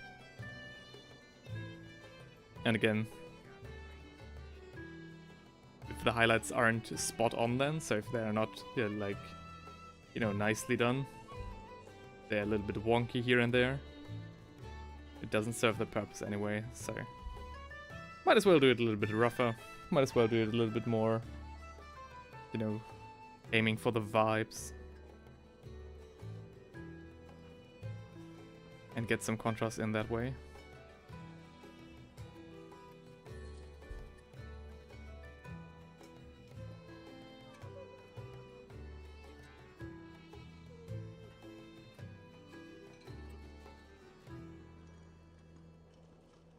So, let's do it like this.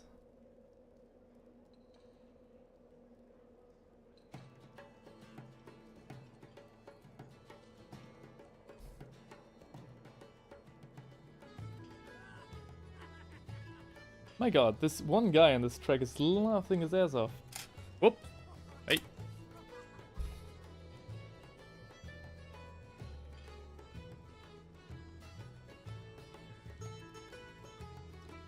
So... And just like that, we have reached the part of the stream where I'm kind of out of talking points. I think for the base of this miniature, I'll just do, you know, some classic, like nothing too crazy. Not like the green pastures of like that many miniatures have. I think it looks quite cool, it looks quite retro. But I think I'll just do some mud. Some, you know.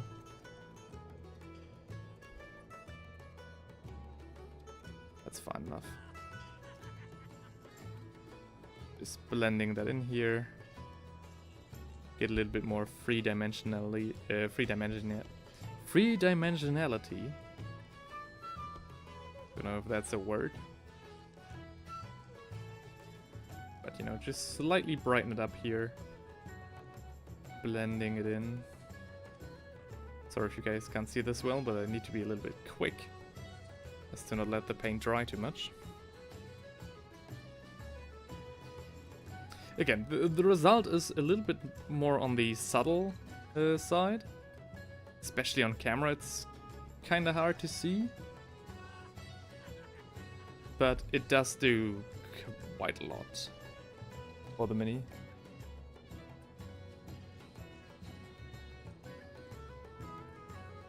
And also it's quite in theme of with the artworks nowadays.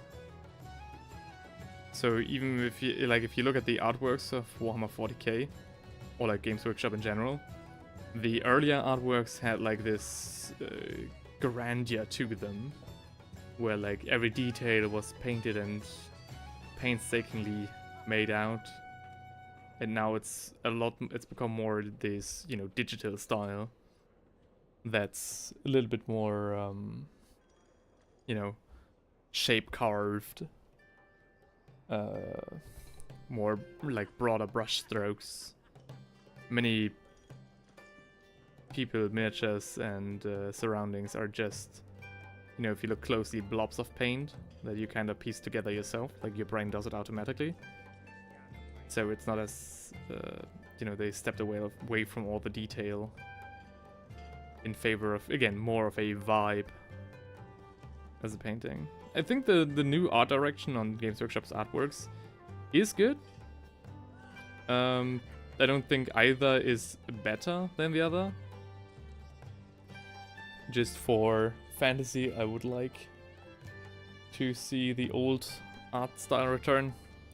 Though that's maybe just the nostalgia speaking there. Not necessarily the art critique.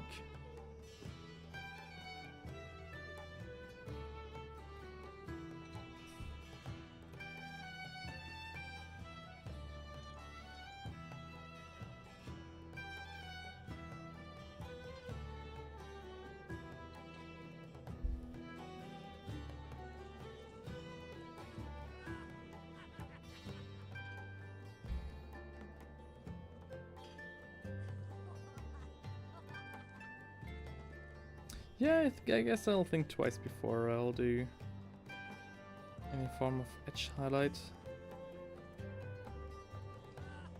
Maybe again, maybe sporadically. What we'll do after this will be again picking out more of the details, especially like the gold. We'll do some true metallic silver. Maybe I'll even need to do a second part. Hang on, how late do we have it? It's 2020 right now. Maybe I do need to make a third part tomorrow. Like...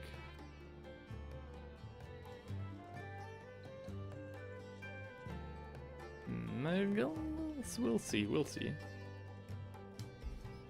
We'll see.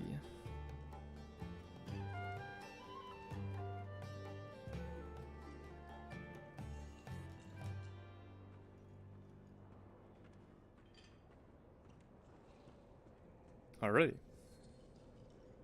It's coming together quite nicely. Now we just have to do the power pack at the back. And then that's that. Here I'll just pick out the upper layers. With round shapes, you basically just do it like this. Paint the areas that, you know, get the most light. Just do some rough highlights like this and it will get the, you know, the message across. Just make sure it's painted smoothly.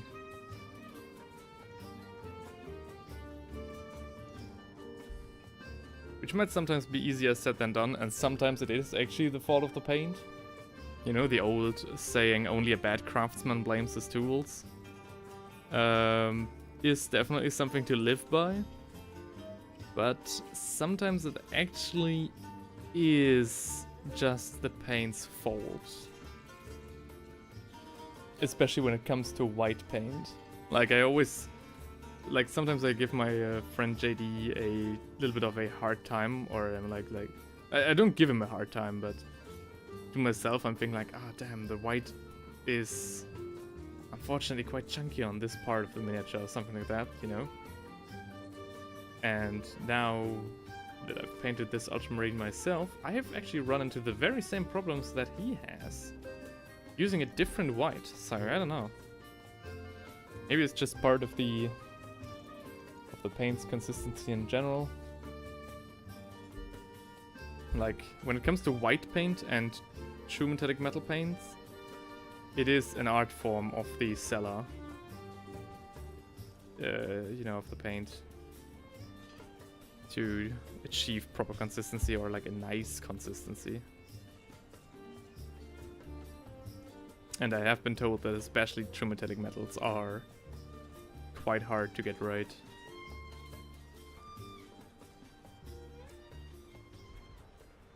Though, that being said, Army Painter does a good job.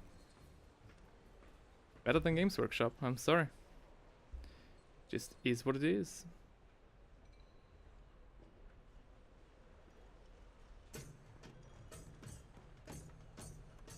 Oh, sorry about that. Sometimes I just paint a little bit, you know, on without checking the camera if it's still in focus. So sometimes I'll get a little bit out of your field of view, for which I'm sorry every time it happens. It's also why these videos take so long, because I of course have to check for the same things and set each shot up properly, even if it's just a few seconds. Because once it's painted and I can't redo it. So every shot kinda has to look a certain standard. If a shot is bad, it's not good. Like in the video that I'm editing currently, I've forgotten to press record once apparently, because I'm definitely describing a step that I did in my script, but I don't have the footage to it. But I did this step like in between footages, and that bugs me.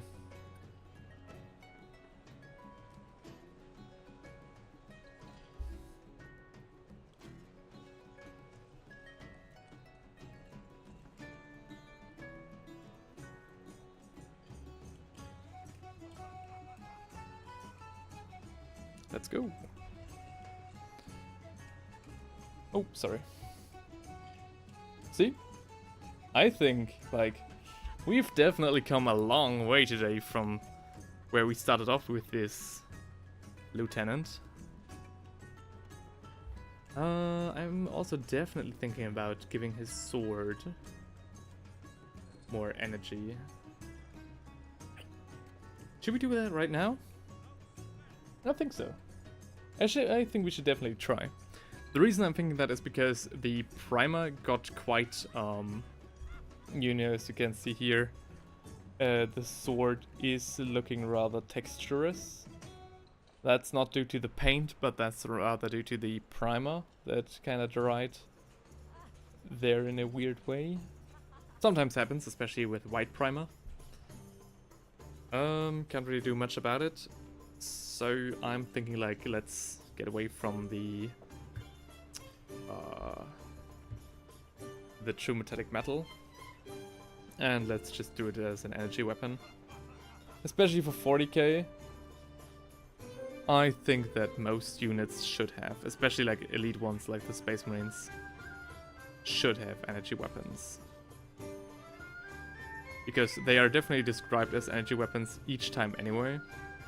In the lore, like nobody's running around with just steel swords. So, might as well do that for your miniatures as well. And it's actually also not that hard to get a convincing energy weapon effect. You don't have to be like perfect El Miniaturista, you know, level of OSL. But you can get a convincing enough effect rather easily, in my opinion. And there are different ways to go about it as well. Though, what I'm trying to do today might be a little bit more on the more complicated side. Because I definitely want to, you know, highlight the movement he's doing here. So, you know, pulling the sword from the sheath. So we actually have to paint, you know, a little bit more like the sheath itself as well. Because this is all part of the plan. I'm not just doing it because I can't stay within the lines like a third grader. Or like a 3-year-old rather. This is actually part of the plan. And the plan is good. At least I hope so. A little bit messy, and the blue on blue action, you know, definitely doesn't help so far. But we'll do the energy weapon a lot brighter and with a hint of green to it as well. To, you know, help differentiate it from the rest of the miniature. I'll now pick some cracked blue and do something that I've wanted to do for quite a while. And that's... oh shit, I spilled some stuff. And that's paint the Omega on his kneecap.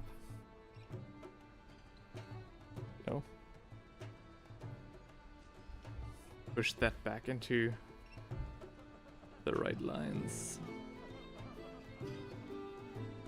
Quite careful because I don't want to do the Omega again. And especially now would be a bad time after the wash.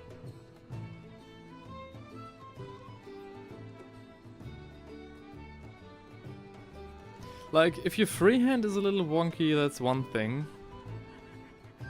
But if the symbol is already printed on, like cast on the miniature, it really doesn't have any reason to look wonky. Still kinda does, maybe need to do a little bit of magic off camera, but I'll do that when I come to it.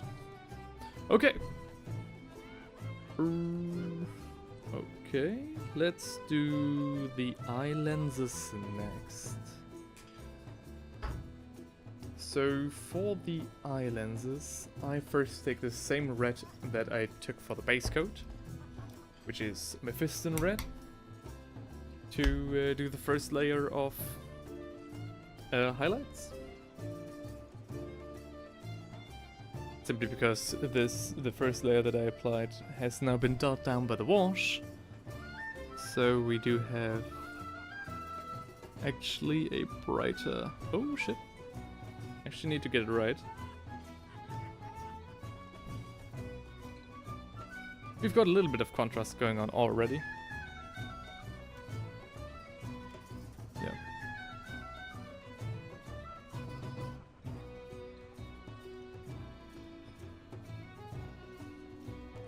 Even with eye lenses, you can spill a little bit onto the helmet itself, but not too much.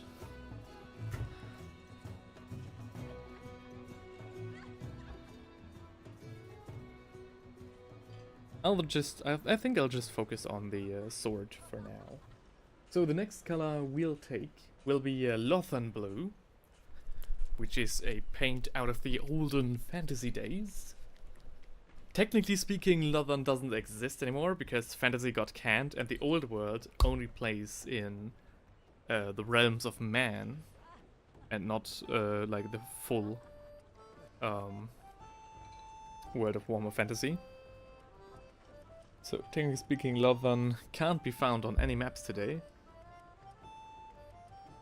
Which, you know, kind of shame. I'll just go down the ferrule fully, I think. As well as the sides. It doesn't look too good now. Sometimes you just gotta trust in the process. And today is definitely one of those times. And of course highlight it around the sheath. I want to basically get the effect that the energy comes from within the sword and already ignites around the sheath as well.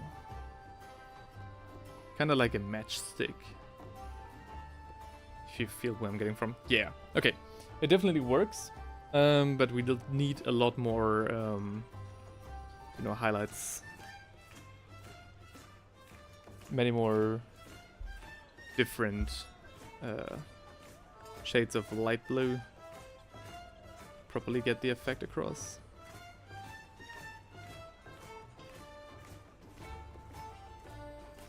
Oh, come on.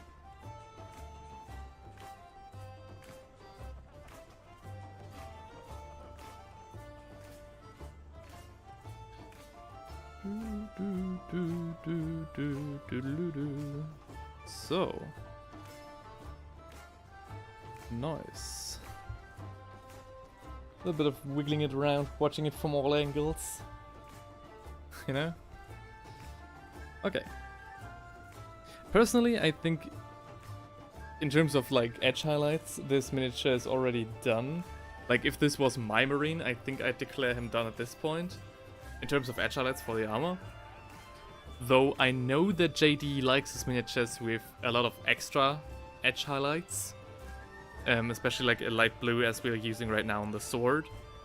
So I definitely do want to do that sporadically as well.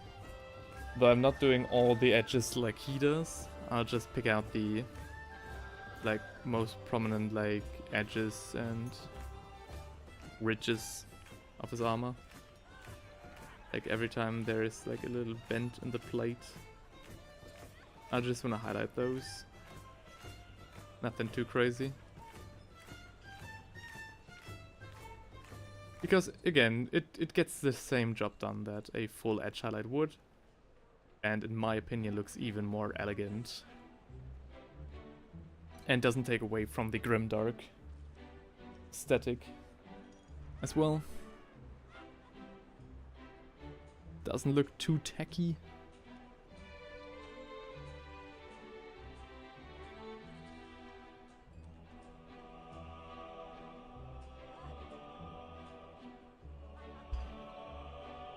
Yeah.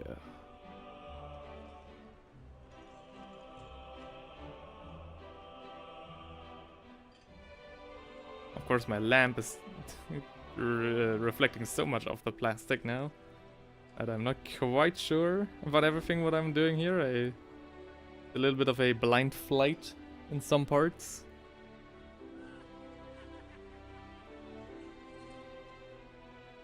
But, you know,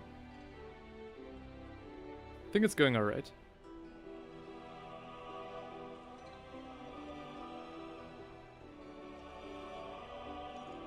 My friend JD actually has, you know, his birthday is actually today.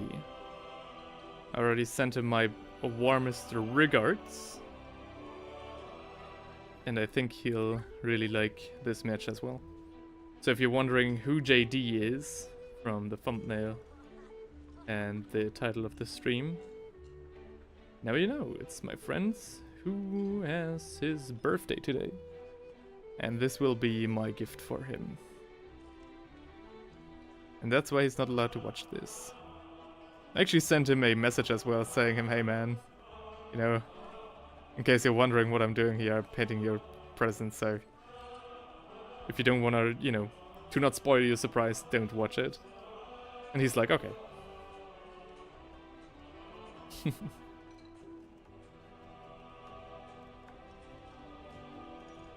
Like, I don't like, it's not like my friends watch my streams on that much of a regular basis anyways, but they usually come around for like a few minutes at the least. And that would already be enough to spoil the surprise, so I really told him like, hey man. Just to make sure.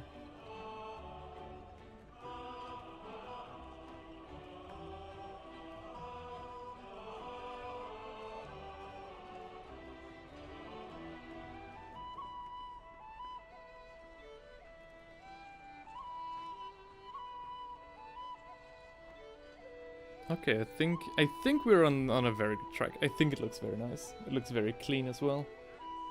Any tips for highlighting? Asks T on Threesen.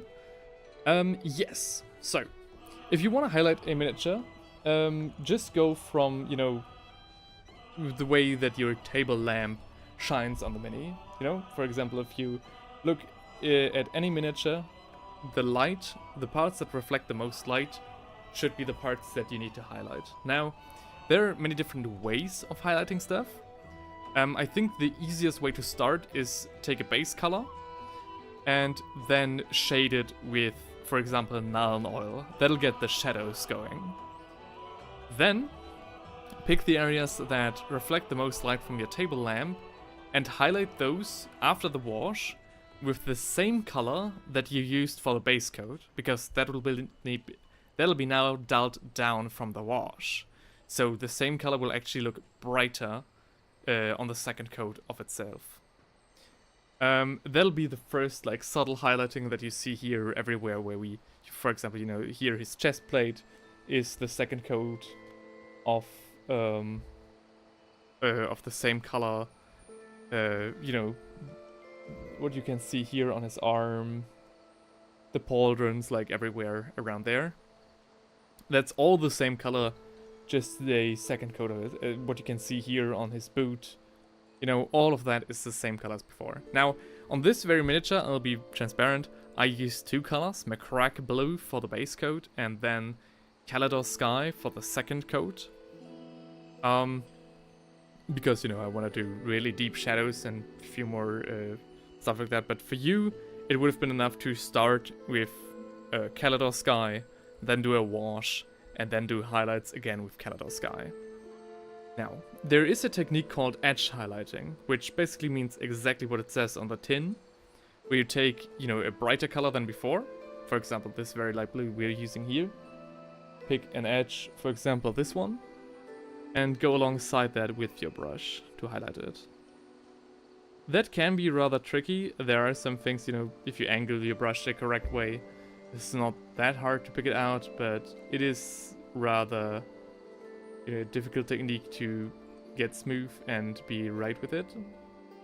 And it can be also a very tedious technique as well.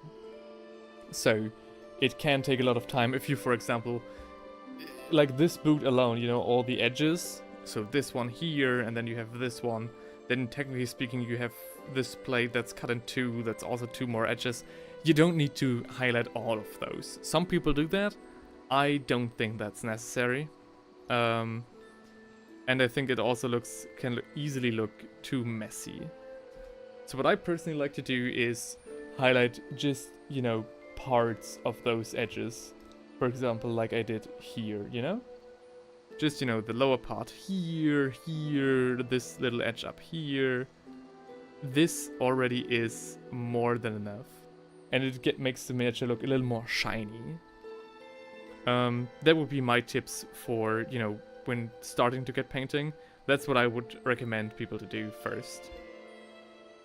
After that, you know, you can have all different nuances. There's wet blending, there's all that stuff. But all of that is really not necessary. I don't use it that often, even on my, you know, finer paint jobs. And it really is, you know, that's like the advanced stuff. Do this first. So a base coat, then a wash, then a second coat of the previous color on all the areas that get pointed out by your table lamp, and then a sporadic edge highlight like we do right here. And that'll leave you with a very, very elegant and, in my opinion, easy to achieve, nice looking result.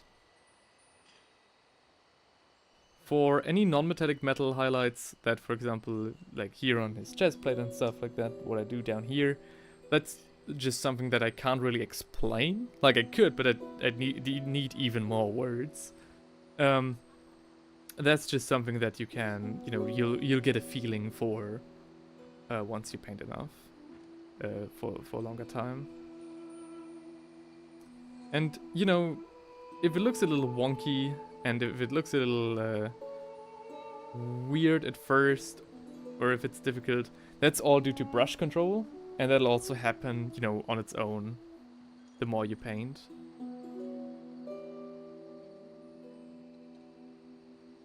That'll just come with time.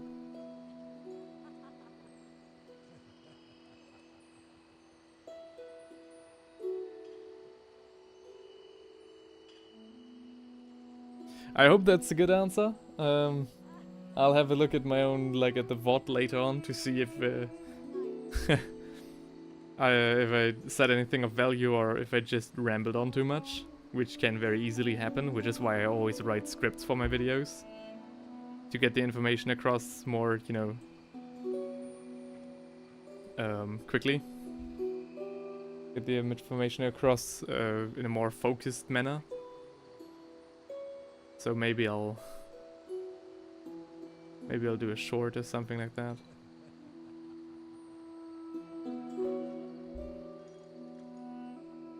But yeah, in terms of edge highlighting, don't do like all the edges of every single piece you know, that you find.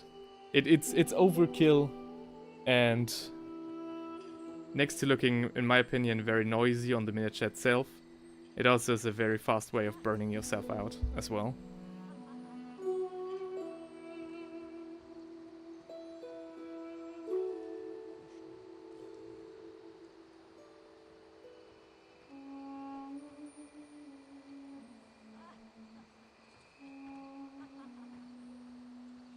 Everything else is just a matter of time and practice. So there will come a point where you want to, for example, have more contrast on your minis, or, you know, stuff like that, or smoother blends. And all of that is something that you can consider in, you know, in a bit of time.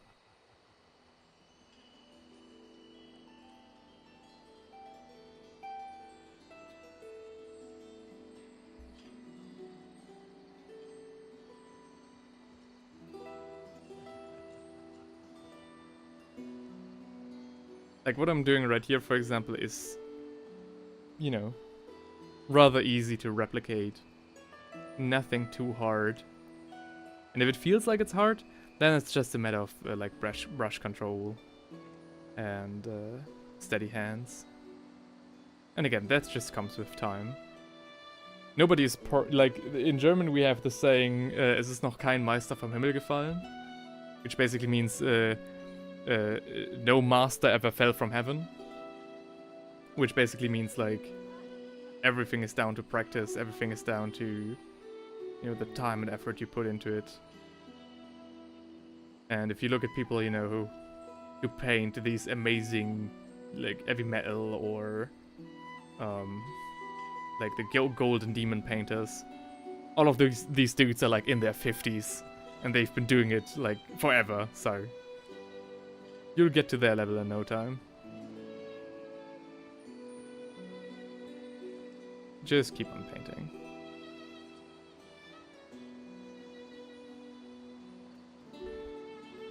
Oh, sorry.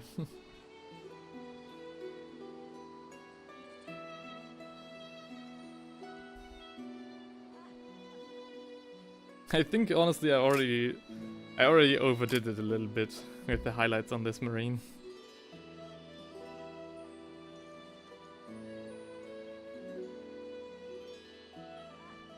Probably should have maybe mixed Techless Blue with Calidar Sky to get a little bit of a less dark edge highlight. I don't know.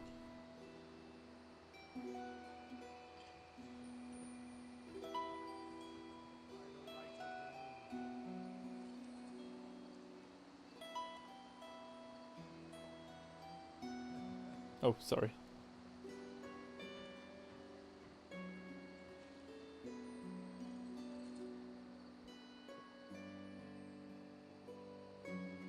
That's also another thing when it comes to highlight. There is a point where you want to get going, when you want to keep going, but objectively speaking, you should stop. So there is a point where it just becomes too much. For example, here, right? I could do this, what I wanted to do right there, and just basically sketched some highlights on the upper part there, but I think that's too much. That's not exactly what we want to do. It would make the miniature look too shiny, too bright, and would take away from the overall color scheme. Not take away, but move it in the wrong direction. The direction where we don't want to go. A lot of it also comes down to experimenting. So, for example, what I'm doing here is not planned. I'm just, you know, trying some stuff out. Looks quite good. Looks alright. Oh, if you can actually see it. So I'll just keep doing that. The other side as well.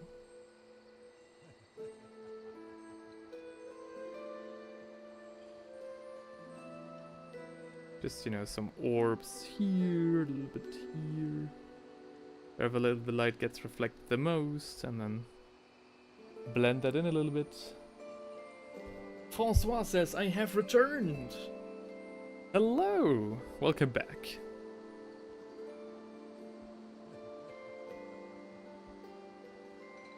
I hope dinner was great.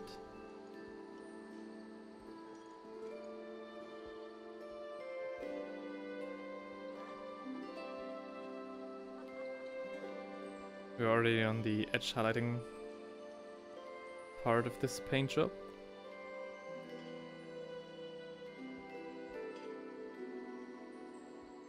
Come on. Come on.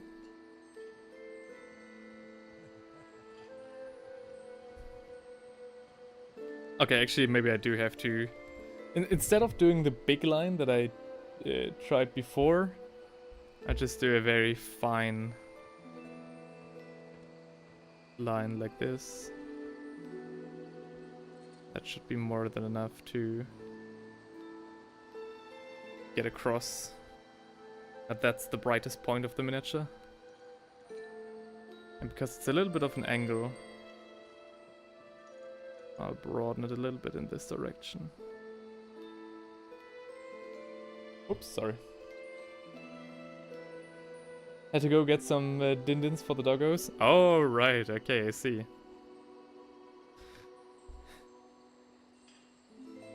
Yeah.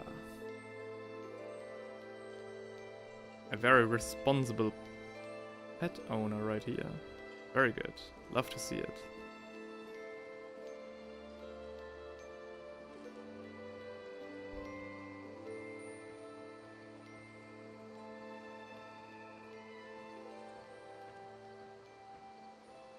Okay. Now, I think... Oh, sorry.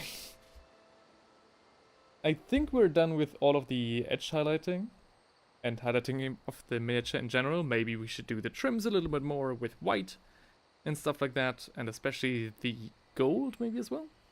But what I want to do now is take a little bit of Vallejo's bright white, cold white, and mix it with the color that we just used for the highlights.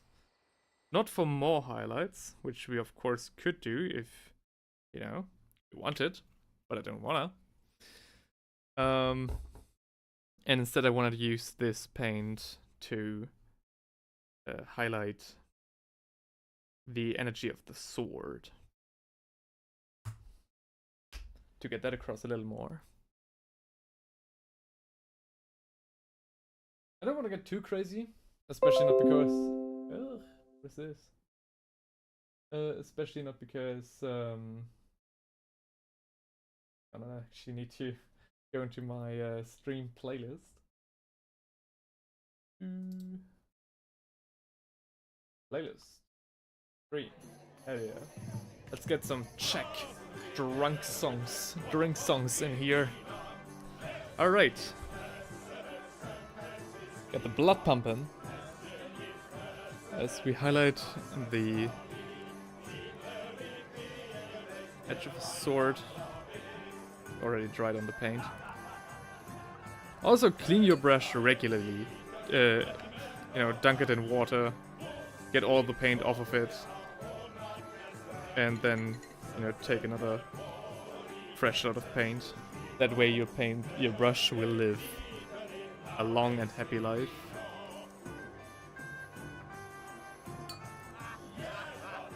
This might already be a little bit too bright. That's okay.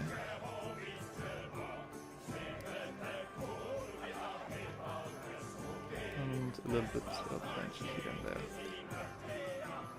Again, nothing too crazy. A little bit more like this maybe. And there we go.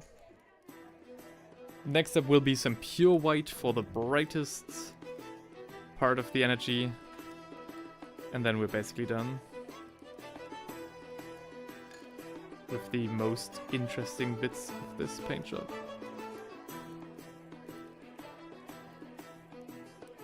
So we're allowed to do it a little bit rougher on the lower part. Don't really care that much about it. Looks good, definitely looks good. God damn. Gotta pat my own shoulder on this one.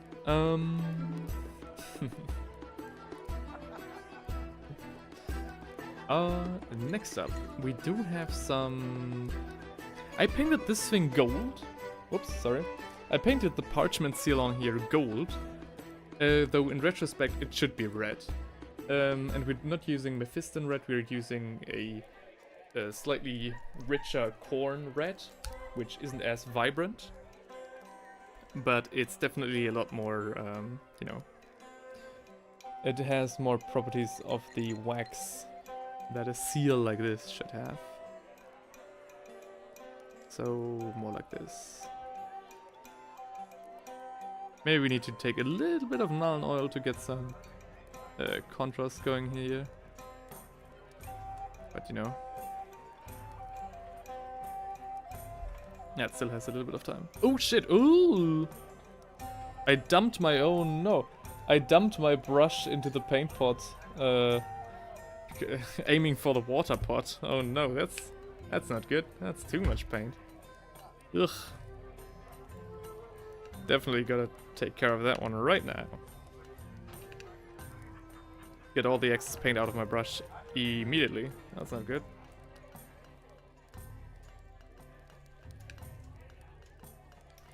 With so many people who have painted their miniatures in chat, I'm definitely not the only one. Like, I'm very sure each one of those, each one of you watching, like, how many of you have dunked their brush into their coffee pot, for example, or in their water that they intended to drink instead of their paint water? And how many of you have drunk your paint water instead of the coffee, for example, that you wanted to drink? It happens, so I'll be honest.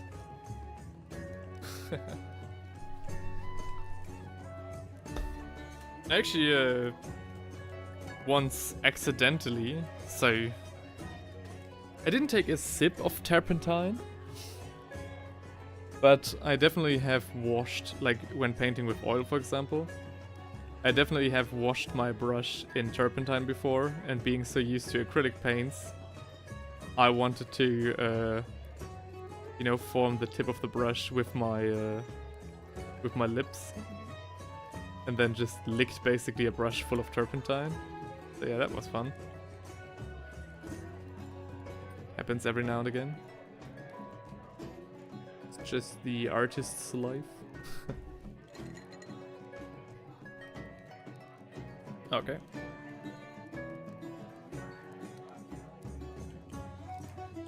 Now we're going to do... Oh, should we do some highlights here? Yeah. Highlighting the leather. I want to take two colors. One being Mournfang Brown, which is the base coat of the brown that we used here. And the next one will be XV88 for the edges and leathery bits. Like the edges and folds of the leather. The Mournfang Brown will basically not be able to see. I'm just using this to basically, you know, clean up a little bit of the wash. Make the edges pop a little more.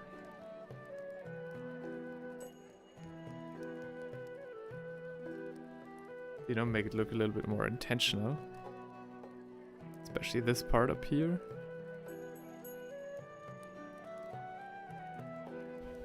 I think that's good. And after that we'll take some XV88, like right now. 37 years of hobby, never mistaken my beverage with brush water, never spilled a pot of paint. Really? Alright. I almost don't believe that. I'm having a hard time believing that, man. In my 10 years of hobbying, I have spilled, I think, 2 pots of Nuln oil, 1 pot of contrast green, and that's basically about it, I'm very sure. And I've definitely dunked my brush in a pot of coffee before, and I definitely have taken a sip of at least contaminated water before as well.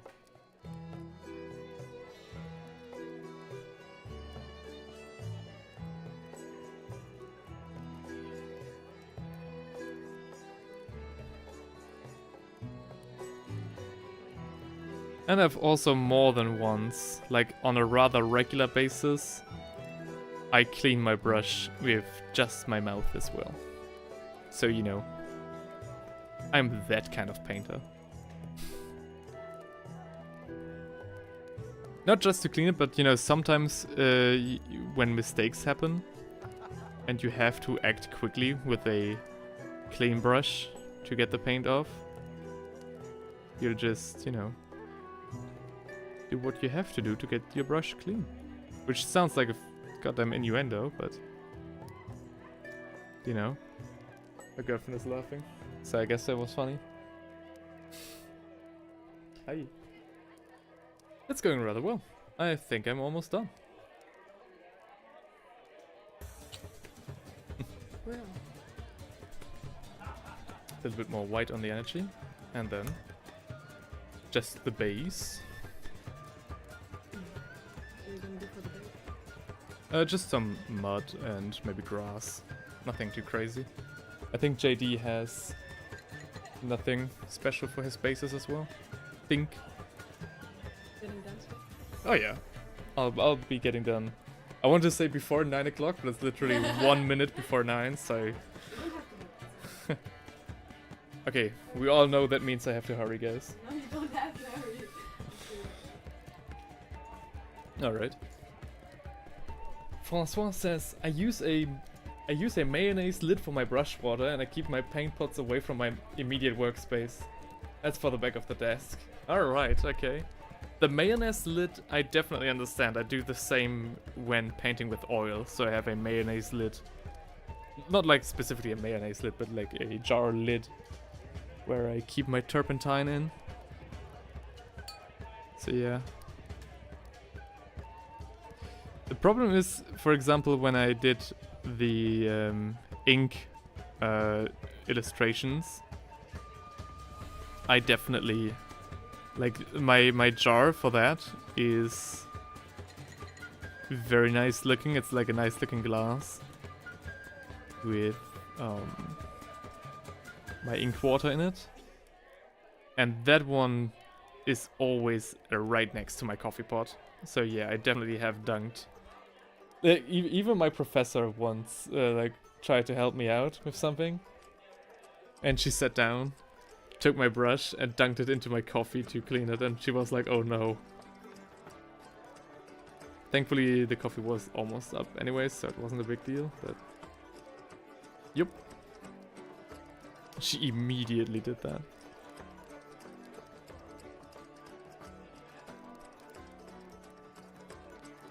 A little bit of a oopsie whoopsie. Alright. Some nice laurels on there. I think we're making some great progress, guys. Now we're just gonna take some non-metallic, true metallic metal, some iron breaker to highlight the aquila on his chest, as well as all the other golden ornaments. Where do we have it? Hello? Iron breaker. Is that iron breaker? Wow. Is it correct iron breaker? No, that's the fresh one. Hang on, where's the opened one? Oh, there it is. Okay.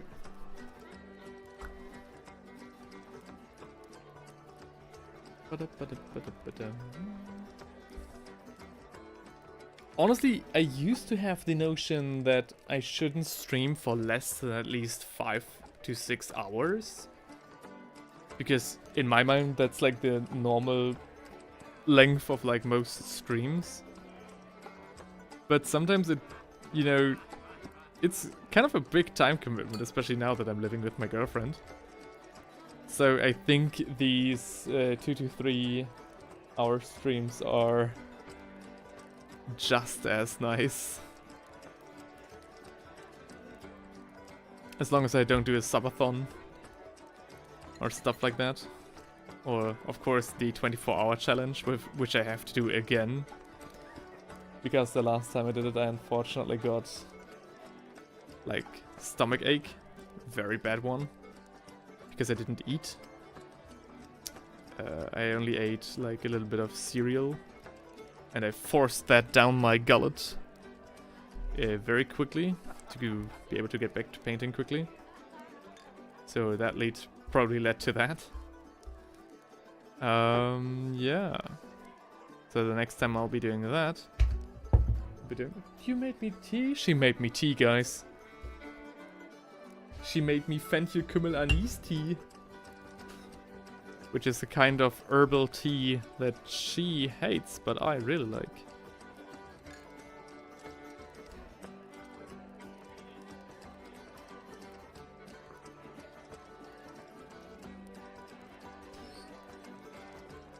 But yeah, maybe I'll do another 24-hour challenge at the end of my holidays or something, because I think that's great. I think I'll invite Theinrich to do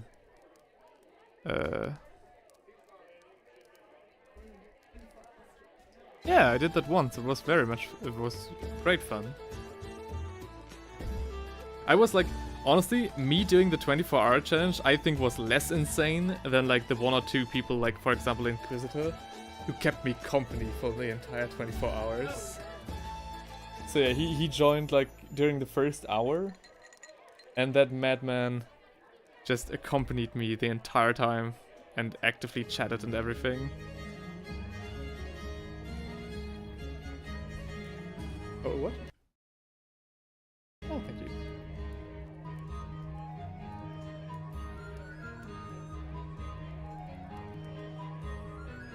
So, just highlighting the laurels a little bit.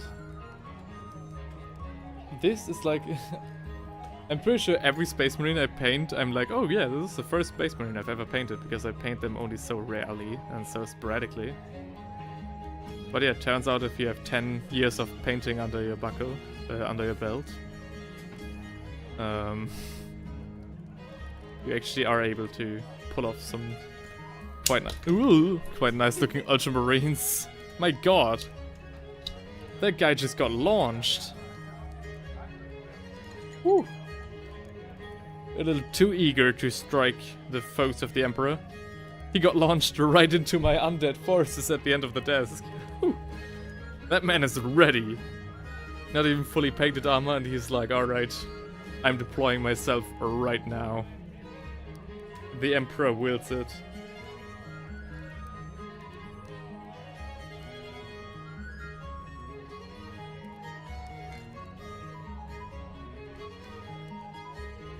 In the name of the Emperor, I'll cut you down.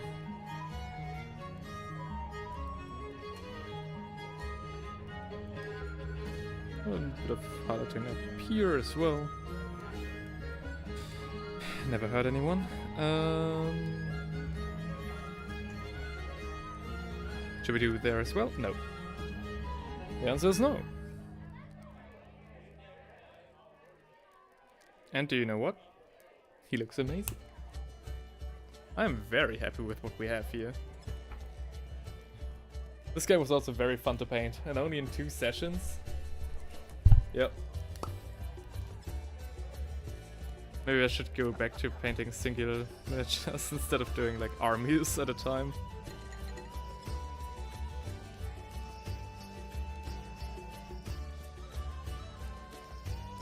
So now we've got some pure white on our hands, and just highlight the pauldrons a little bit here and there. And the omega signs. Again, not doing a full edge highlight, because that has always the chance of going down south way too quickly. I think these subtler, sporadic highlights just do the job as well, if not better. I think they arguably do it better, if only for the reason that they're so much more easy to be executed well.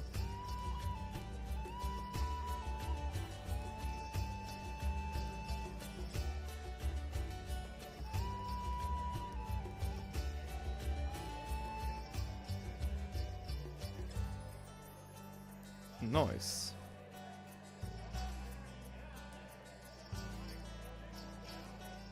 I think I'll just leave this pauldron blank in case JD wants to do some dekill action there. He can.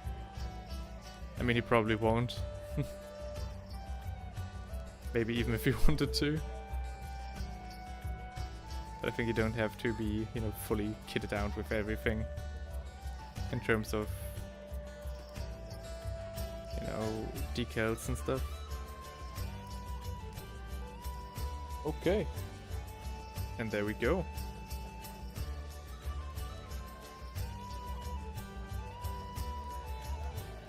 And as we're already on the pure white already, it's time to finish the job with some nice pure white highlights on the energy sword.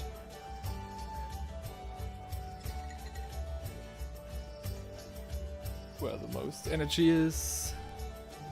Like right here on its sheath. To get the glow effect that we want.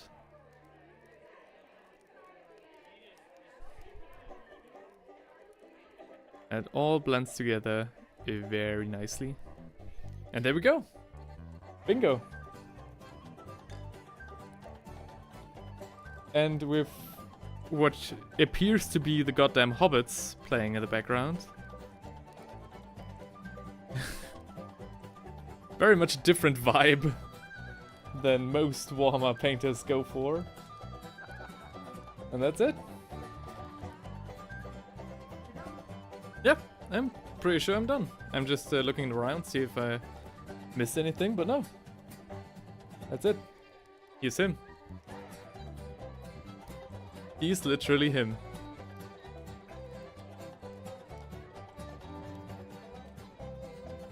I really like this match, honestly. There is a chance that sometime in the future I might get one myself, but I've painted him once. I think he looks great. I really like this match as a cast from Games Workshop. And yeah, I hope he'll like it, and I hope he doesn't have it already. I mean, then he has two. I mean, it's a Space Marine lieutenant. Like every Space Marine player, like he has every lieutenant in the roster already. But this one is like more of a special one that didn't get, you know, it was kind of hard to obtain. I honestly forgot that it even existed. And yeah, should we do the base? Should he be based? Based Space Marines? Based xenophobes? No. Alright. For the base, I'm using a texture paint called Sterland Mud, which is basically just normal paint with grains of sand mixed in. So perfect for bases like this that don't have texture going on already.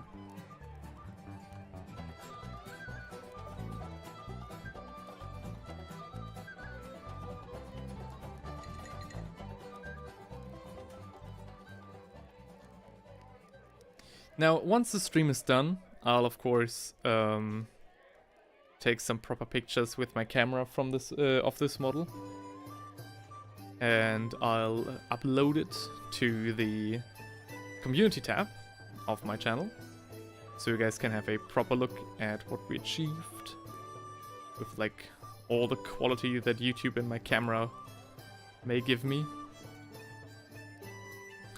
And yeah.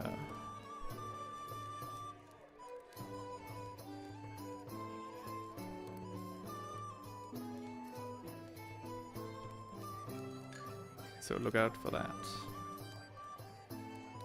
Maybe I'll add some bushes as well, not quite sure yet. Of course, the sole of his boot will get a little bit dirty as well. Always helps to connect the miniature to the ground it's standing on.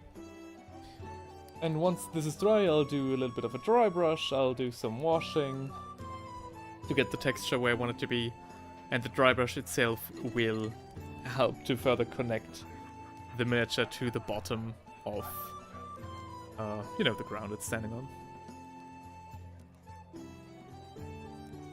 And that's it. A nice little ultramarine. Technically speaking, the first goddamn miniature I painted on this channel this year. Well, what do we have? The 18th of March? Well, it's quite a slow road to 10,000. But again, the most, like, I do have footage for more videos, and now I do finally also have time to edit more. So be prepared for some cool projects. The next project might be more a little bit on the mediocre side, but I'll let you be the judge of that one.